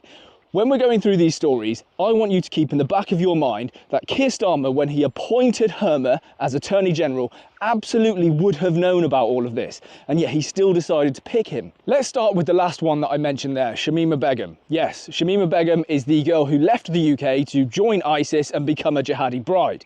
While she was there, she had her citizenship, her British citizenship, revoked by the UK government. Now, since ISIS is no longer really a thing, she's effectively found herself stateless in a refugee camp and has since been making several legal bids to try and get her British citizenship back and return to the country. And who was only too happy to jump in and try and lend her a hand in doing this? Yeah, Richard Hermer, of course. Now, fortunately, he was unsuccessful during the time that he was representing her. But really, how long can we expect that to go on for? Because now you have Richard Hermer as the most senior lawyer, a progressive, liberal, woke lawyer, advising Keir Starmer, a progressive, liberal, woke lawyer. And those seem to be the two people running the government at this point. I suspect, and I don't want it to be true, but I suspect that Shamima... They're all woke liberals. no matter who you vote for, it's all woke liberals. May well be heading back to the UK sooner than people realise. Here's an interesting one for you, the case of Abed Nasir. Now, you may not have heard of the name Abed Nasir, and that's thankfully because his terror attack, which he was days away from committing in Manchester, was foiled by MI5. And of course, he was picked up, he was arrested, but who ran to his defence, do you think? Yeah, of course, it was Richard Hermer, and he described MI5's case as far-fetched and pitiful.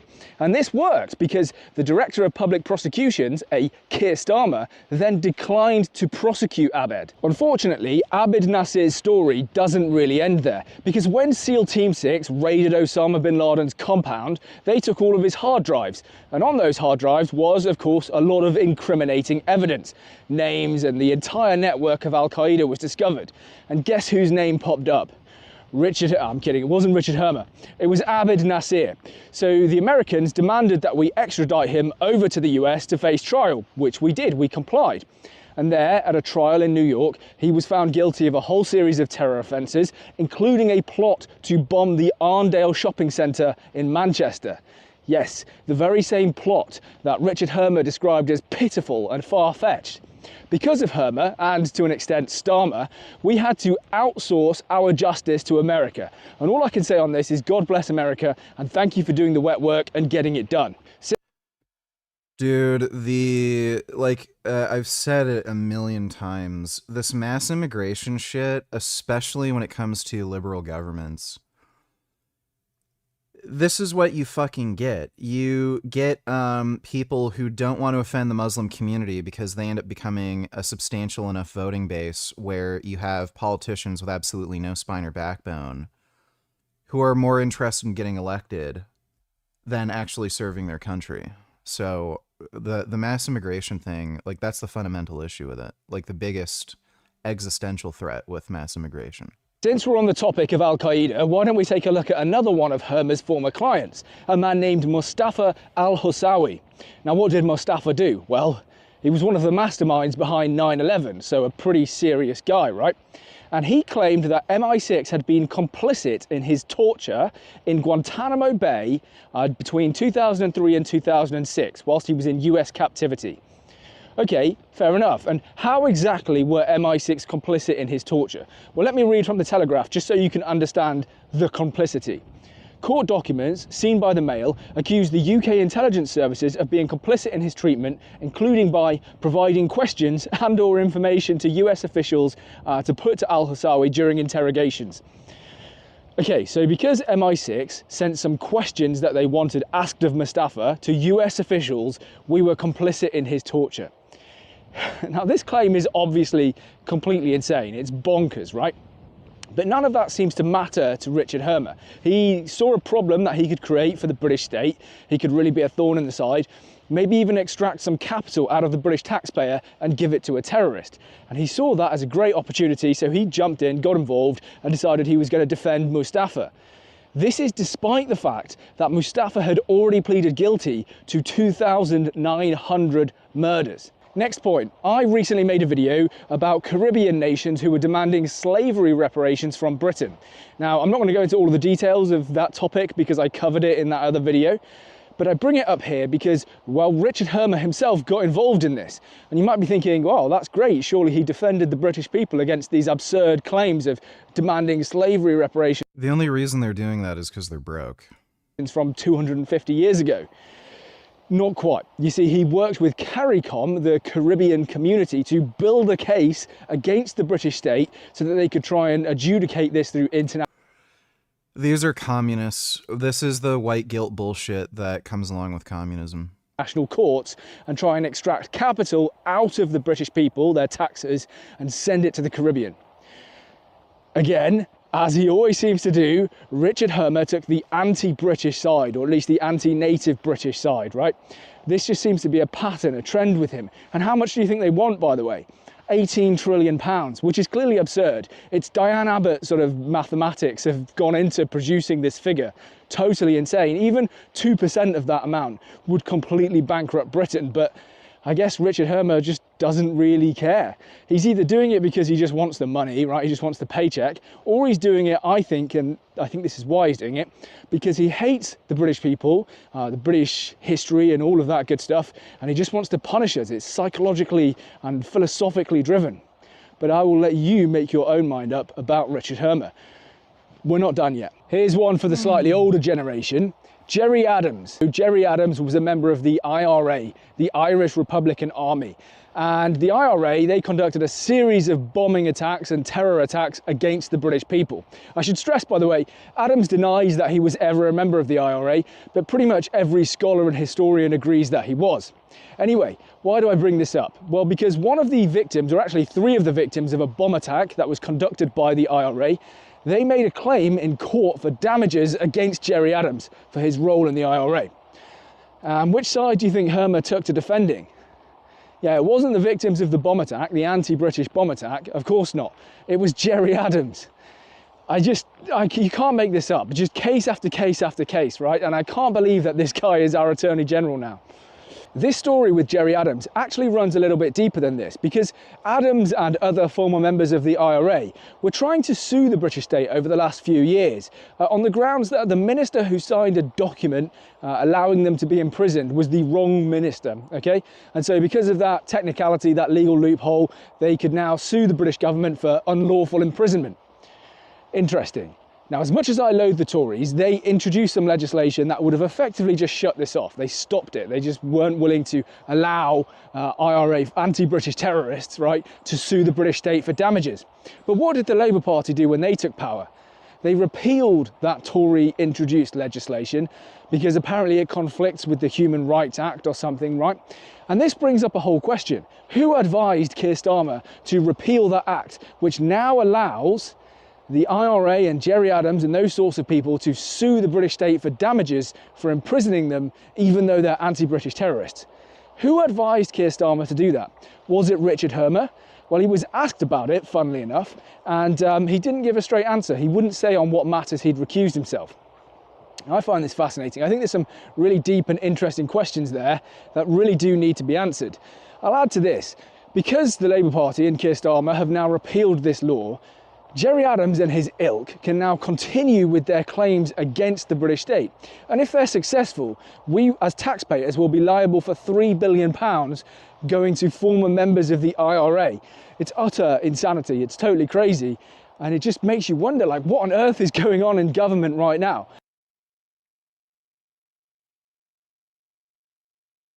It's inspiring. But I wonder if he feels the same way about other protesters, like the Free Tommy protest that just took place. Does he find them inspiring? I suspect he probably doesn't. He certainly hasn't said so anyway. Yeah, these are just commies. Trump is shouting about ICE and deportations. We took out over 2,000 hardcore criminals. But what about the people that he's deporting here, to the UK? I was arrested, detained, and deported. I was an illegal immigrant in the United States. Taken to London Heathrow Airport. I had minimal family. I have no one. I've never been here. I was just born here. I should have been deported. It's going to be a mass load of people coming. As a society, are we ready for that? I don't think we are. Since taking office, President Trump has deported hundreds of thousands of people. What you may not realize is that some of those people are British and have been deported back to the UK. We've been analysing data from ICE, obtained by a research group called the Deportation Data Project, and we can now reveal that 212 people were deported from the US to the UK between Trump's inauguration in January last year and October the 15th. That's not that many. It's roughly double the number under Biden. Yeah, that's not that many. This is one of those people. Yes, I got deported after 20 plus years and 97% of my life in the United States. We're on our way to Manchester now to meet him. This guy was deported last year. Interestingly, I think he is still a Trump supporter. Hi, I'm Patrick.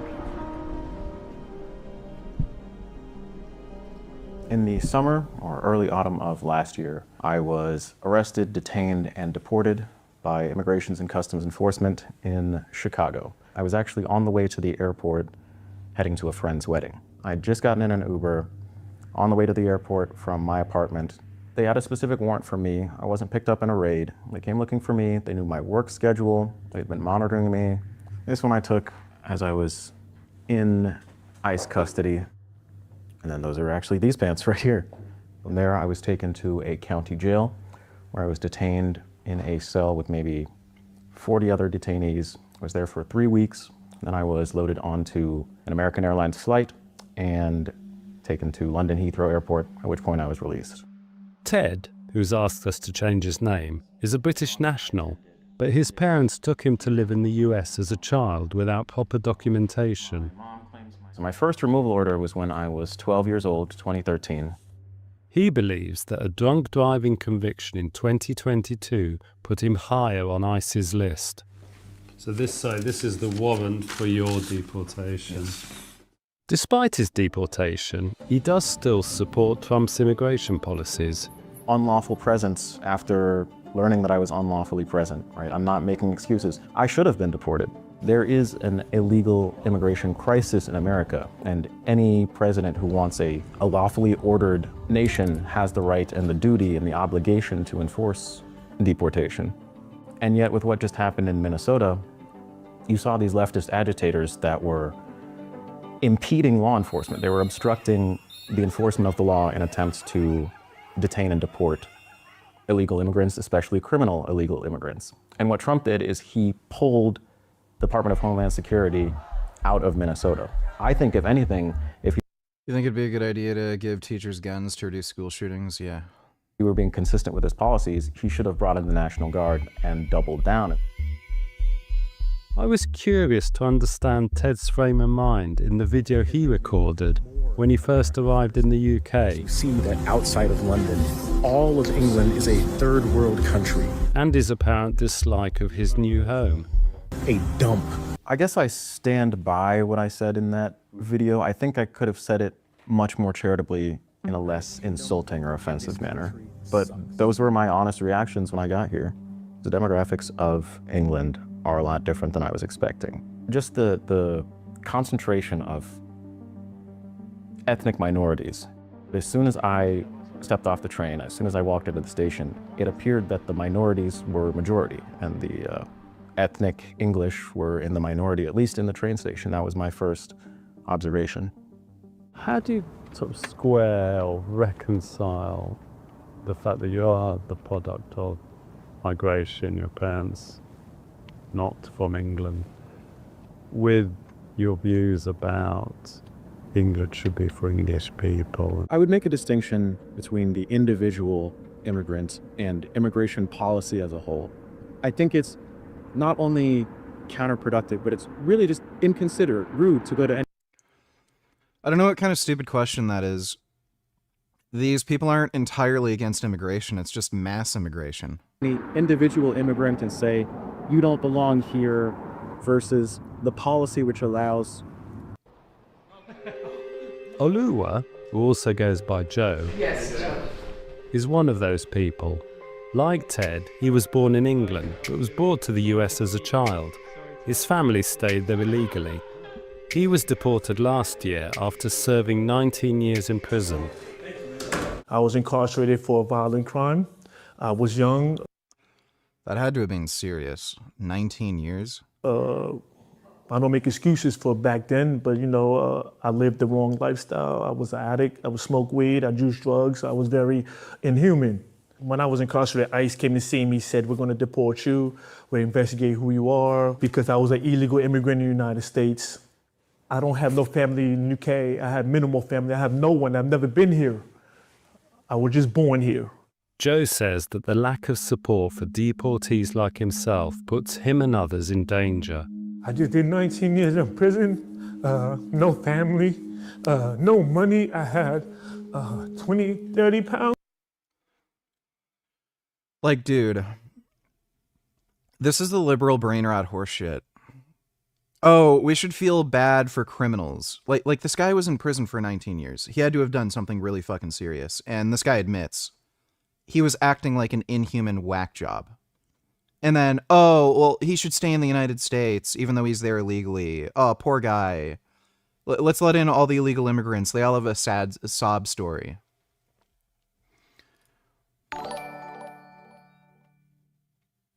Bad news, VG, Bob Dylan has sold out to Gaza.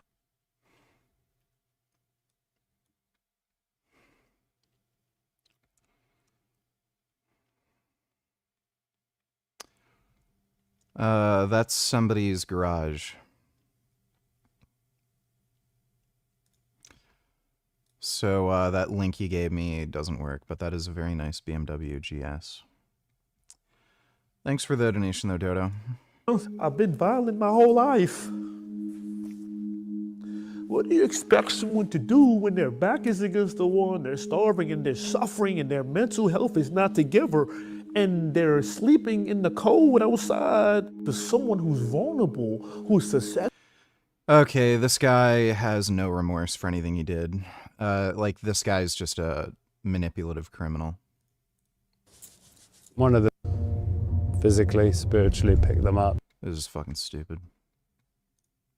Knowing that his industry minister had destroyed relationships with key business partners in America and have this entire deal fall apart. Now, jumping back over to trading economics, we have this chart here showing Canada terms of trade. Now, in an ideal world, you'd want to see this going up like this, which represents the value of our exports is increasing faster than the price we're paying for imports. But under the Liberals, what do we have? We have this decreasing over the years, meaning the value of our exports is less than the cost of imports, aside from the final bar here, which is the Iran war and the price of oil skyrocketing. Since Mark Carney's become prime minister, we have to export more to buy the same value of imported goods, with these numbers being so sluggish down here. And this is why you don't vote for people who are completely incompetent, like Melanie Joly, who's a complete disaster under Trudeau, and here she is being put in the forefront as industry minister.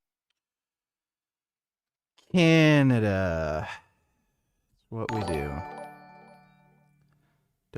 Oh, sorry, wrong link. So look, we're not pacifist punks here over at Bob Dylan Enterprises. We're not pacifist punks. We are the violent punks, because sometimes you gotta get your message across with violence, because that is the only language that some people speak, unfortunately. This next song, we want to dedicate it to every single band that is using their platform to speak up to for the Palestinian people and speak against the crimes that Israel, the UK, and the US and Yeah, that's another person who needs to be thrown in jail. Thanks for the donation, Dodo. Dodo and Taylor watch this whole video, no skipping.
Saying hello to a kitty friend.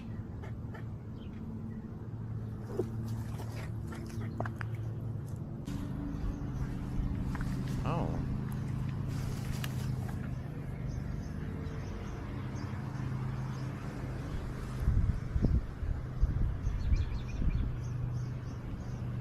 Oh.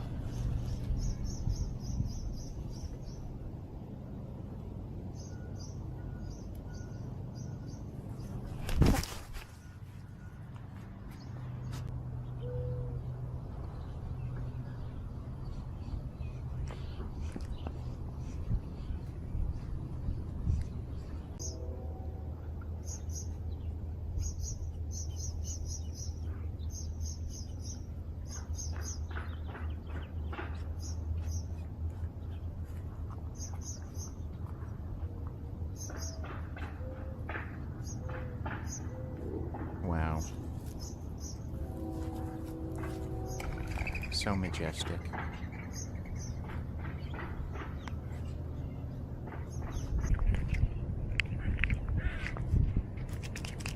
She's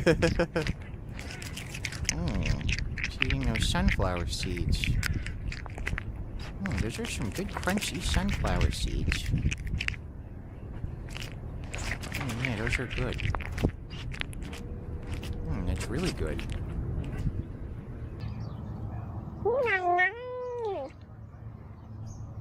That's good. Thanks for the donation, Dodo.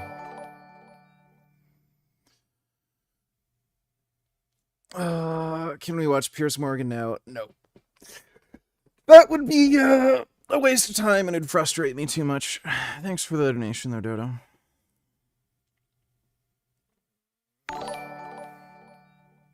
Joey donated $2. Let me see. Can't watch this. Thanks for the donation.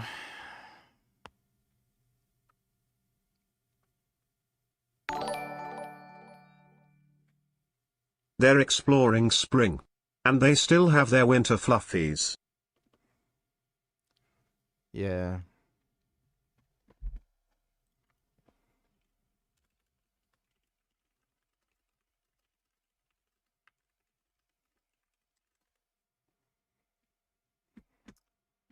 Thanks for the donation, Dodo.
Do you plan to adopt a lot of animals with Pat? So you can become a deadbeat again when you break up with her and make her deal with all the animals you mutually agreed to adopt. Kind of fucked, honestly. No. Thanks for the donation, jackass.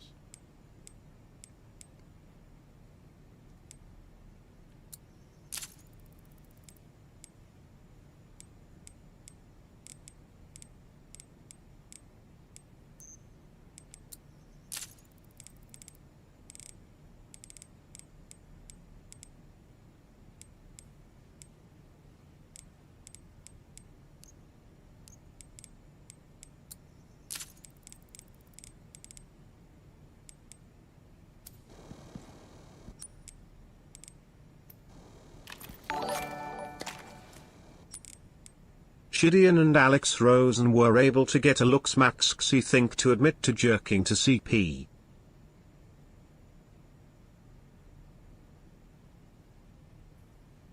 A little bit of this, a little bit of that.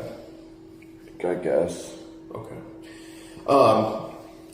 So I'm just going to ask you straight up because you've been straight up with us. You're going to be straight up with this too. Did you masturbate with those videos of the 12-year-olds? Or was your hand rubbing your penis at the time that was being It washed? was just, I guess my hand was on my dick like the whole time. I'm just going through everything. Okay. So, was your hand going up and down on your penis? Yes. Okay. So, it's fair to say that's probably masturbating. Yeah. Okay. I appreciate you being honest about that, dude. I've jerked off at things that I'm not proud of either. God damn. I've shared some of those with you too, by the way, but... By accident. Please put the by... Okay.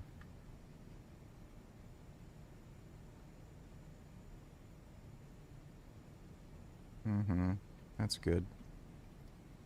Thanks for the donation, nigga.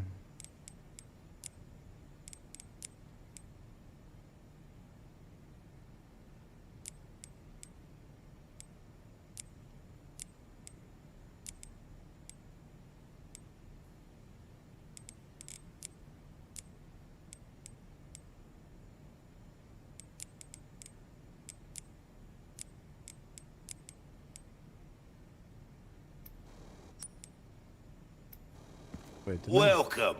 Bye. What the fuck happened? That's weird.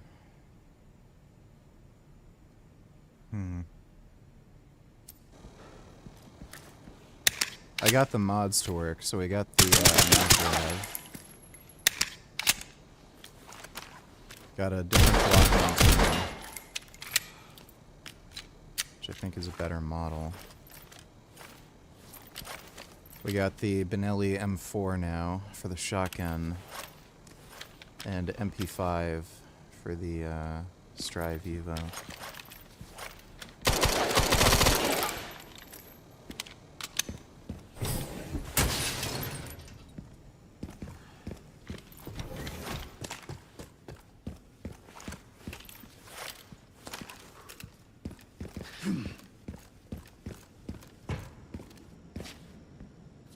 We're supposed to go this way, right?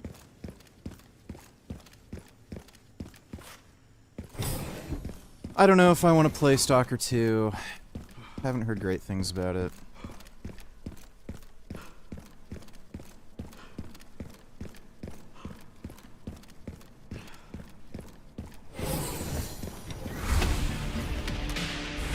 Backup is on the way. Not necessary. I'll neutralize the target myself. Didn't realize I had such a big fan. How about an autograph? I heard you were a smartass. Where's the liquor? Fuck.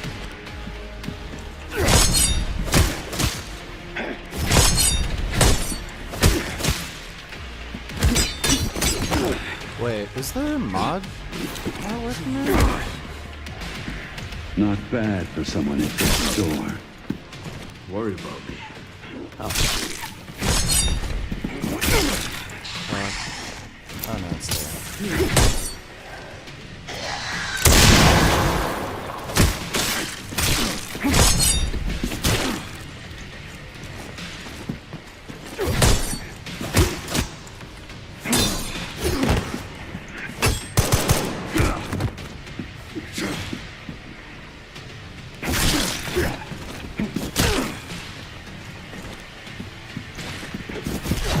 Oh my god, I hate this! Target neutralized. Mission accomplished. Yeah, I think the new Forza Horizon's gonna be good. Oh, dude. Oh! Why does it start there? Why not just at the fucking checkpoint? Also, that guy is only 150 pounds at 6'2". Bro should have spent more time frame mixing. The halo effect is gonna help him when Tyrone wants his cheeks in prison. Yeah, hopefully. Thanks for the donation, dude. Wait. Fuck. Huh. Oh, I think the color changes when you max out the game. Didn't realize I had such a big fan. How about an autograph? I heard you were a smartass.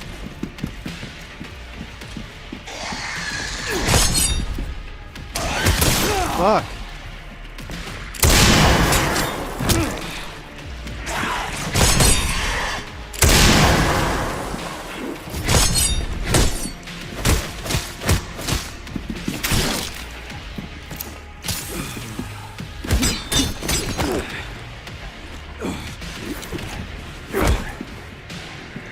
Not bad for someone at death's door. Sorry about me.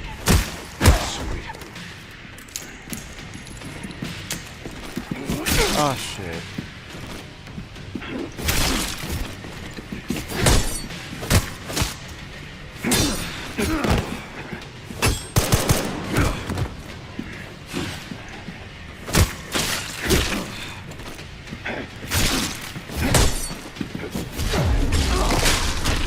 This is so annoying. Target neutralized. I like Mission accomplished. I'm good at parrying mechanics too. Like I'm great at Sekiro and shit. I swear the parry timing is inconsistent and it just changes. It just doesn't work sometimes.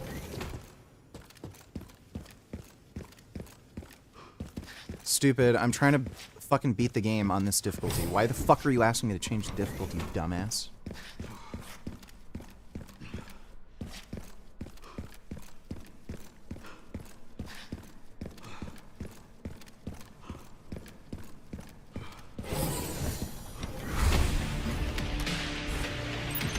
I didn't realize I had such a big fan. I want an autograph. I heard you were a smartass.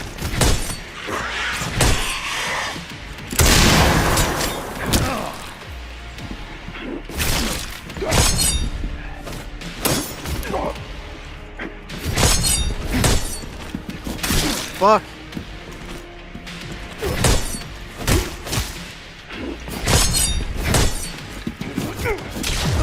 What? Target neutralized. Mission accomplished. Dude, shut the fuck up, you're an idiot.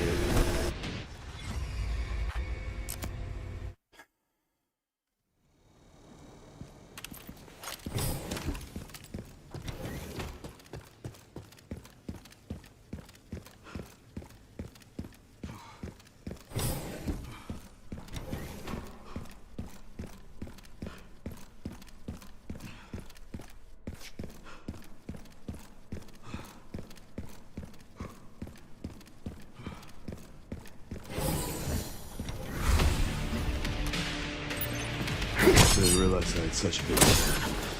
How about an autograph? I heard you were a smartass.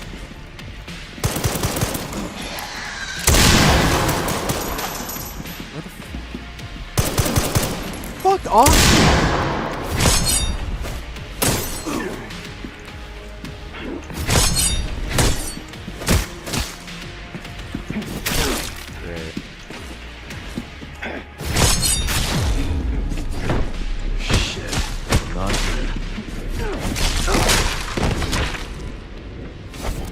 Target neutralized. Mission Driving me accomplished. fucking nuts. Oh my god.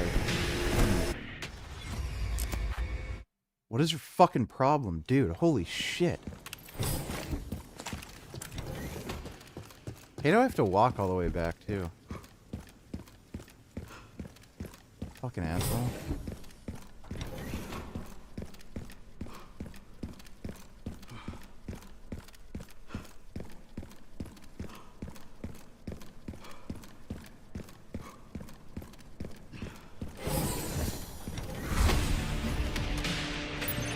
I didn't realize I had such a big fan. How about an autograph? I heard you were a smartass. Yeah, that makes sense.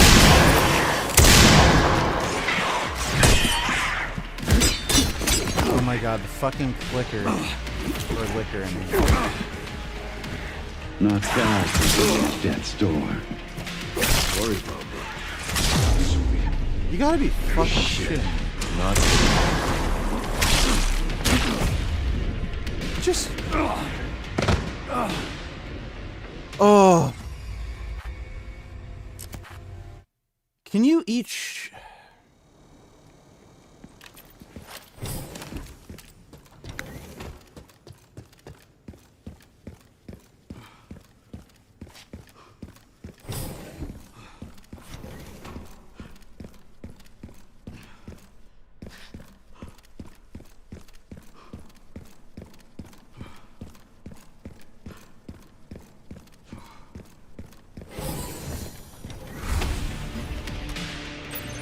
I didn't realize I had such a big fan. How about an autograph? I heard you were a smartass.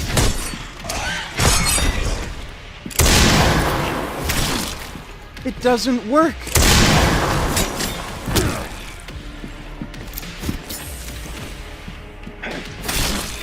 It literally just doesn't.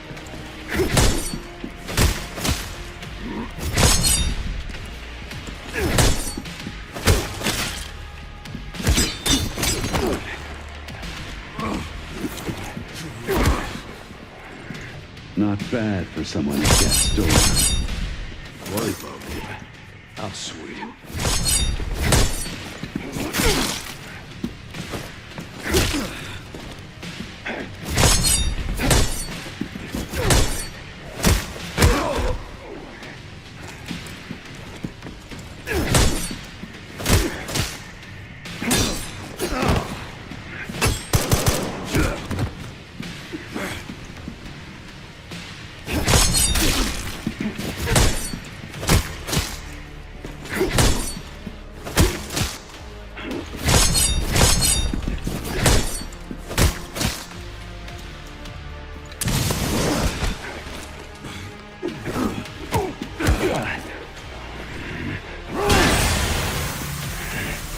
Sneaky bastard.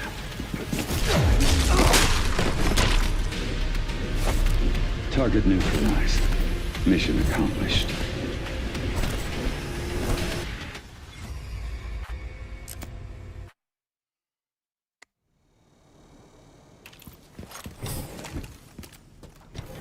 I'm about to fucking lose it.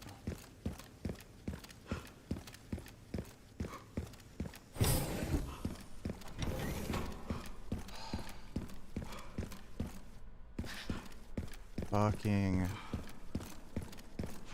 shit.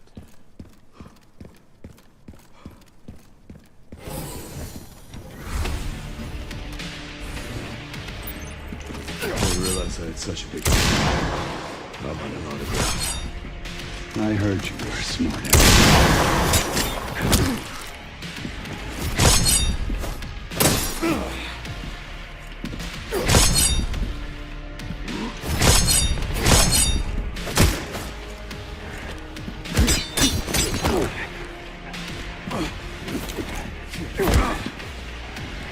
Not bad for someone at death's door. Worry about me. How sweet.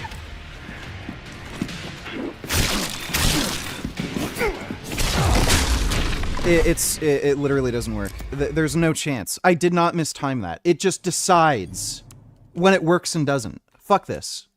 Bullshit. There's no way. No fucking way. I did not mistime that. This game is like fucking broken on that fucking one stupid boss. It just doesn't let you fucking parry sometimes. Fuck this. Fucking bullshit.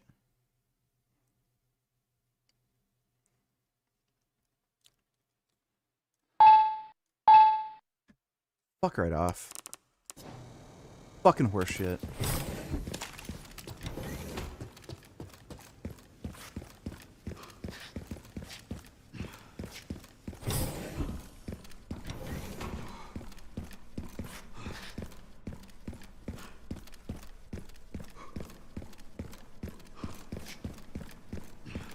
I click the fucking button to parry, and it just doesn't do anything.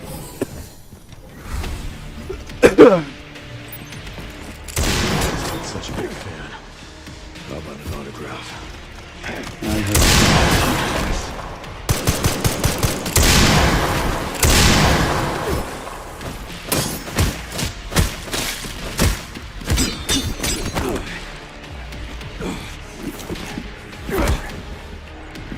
Not bad for someone at death's door. Worry about me. How sweet.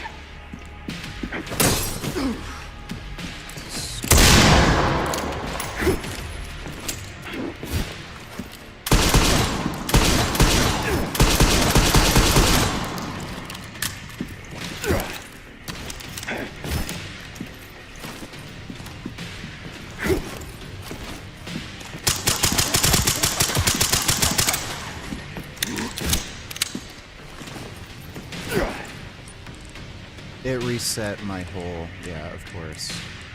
Why would it save any of your fucking loadout preferences? Like, that would be ridiculous, right?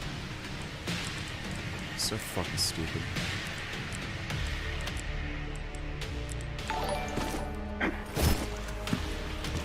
I admire the fact that even though you suck complete and utter cock at this game that you still want to win on the hardest difficulty. You utilize coping mechanisms and the law of sheer attempts in order to win. You suck ass and fuck you fag.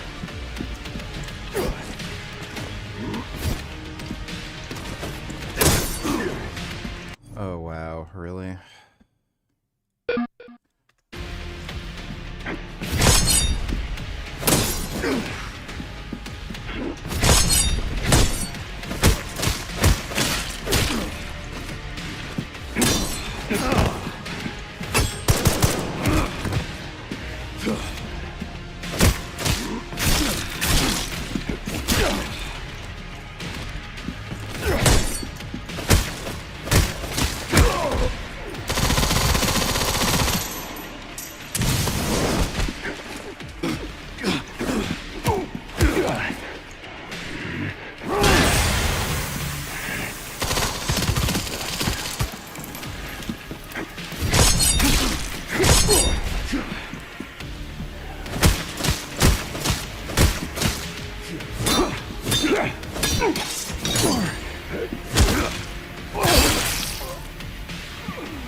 Ran into trouble.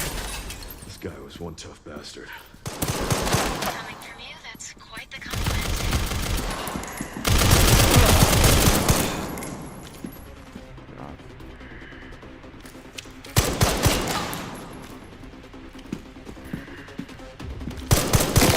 Oh, he's behind me.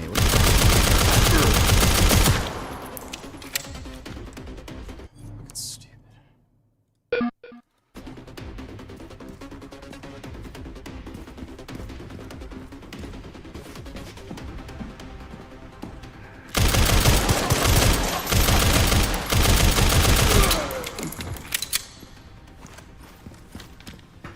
Grace should be nearby. Time to finally get some answers.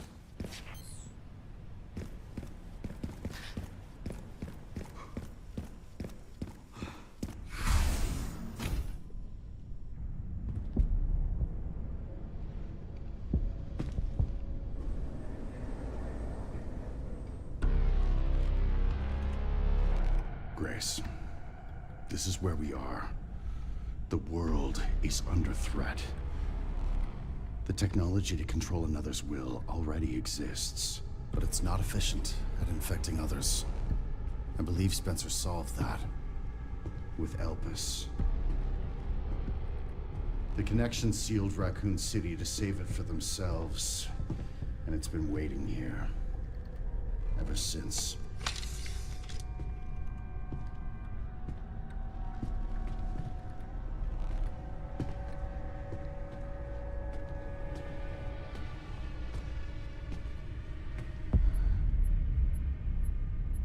This is as far as we could get.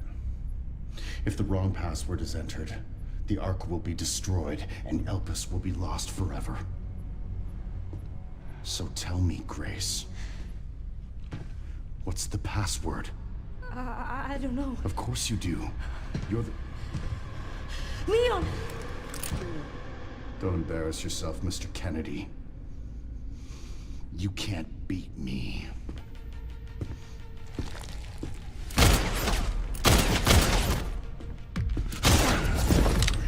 Aren't we fancy?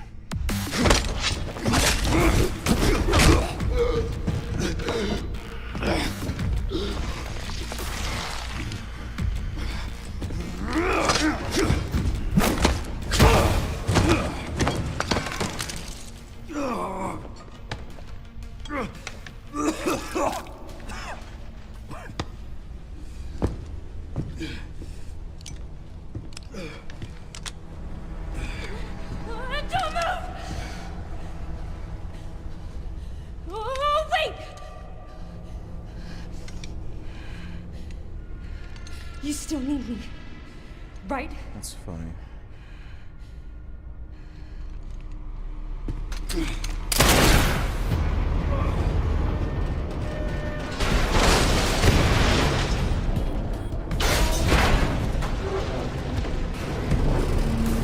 on! Prep time!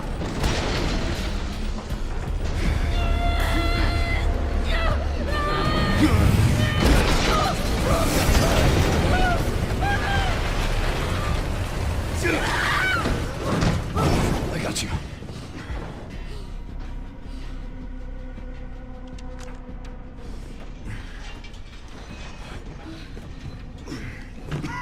Are you okay? Me? I feel like $1,000,000.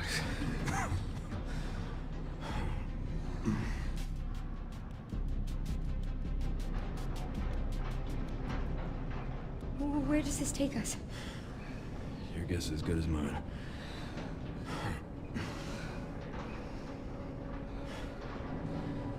Time to get off. Come on.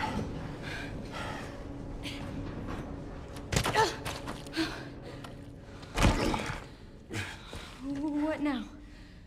Mod I have should skip this gray section. Leon!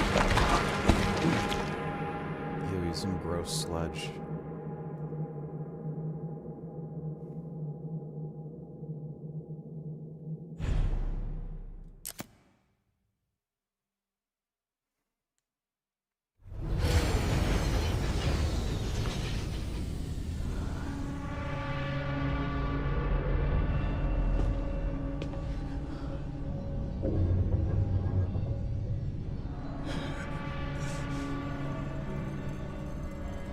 What did you do?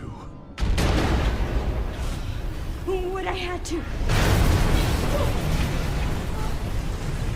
Grace, get out of here!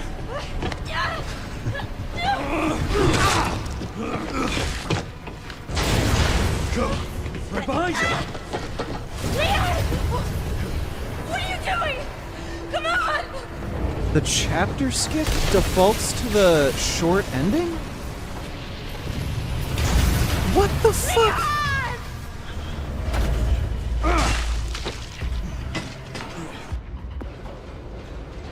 This is insane. What? I can't believe that. Why would they have that mod? It's broken. Whoever made that mod's a fucking idiot. Oh my god. That's just the stupidest fucking thing imaginable. Whatever. I feel sick anyway. I'm just gonna rest in bed. Take a shit, maybe. Okay. I had a weird day today, but, tomorrow should be better, so see you guys later. I might do a leg training stream very early. I'll probably take a nap or something and then wake up in a few hours, just do some leg training. And then we'll stream later. But hope you all had fun. Big thanks to everybody who donated in Streamlabs. Really appreciate it.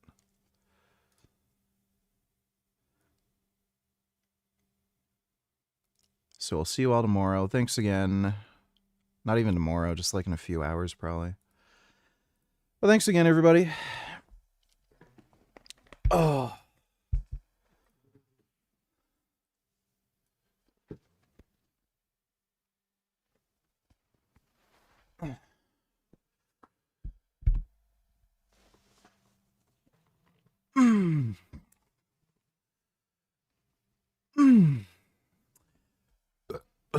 Getting jacked. But I'll see you all in a bit. A few hours in all likelihood.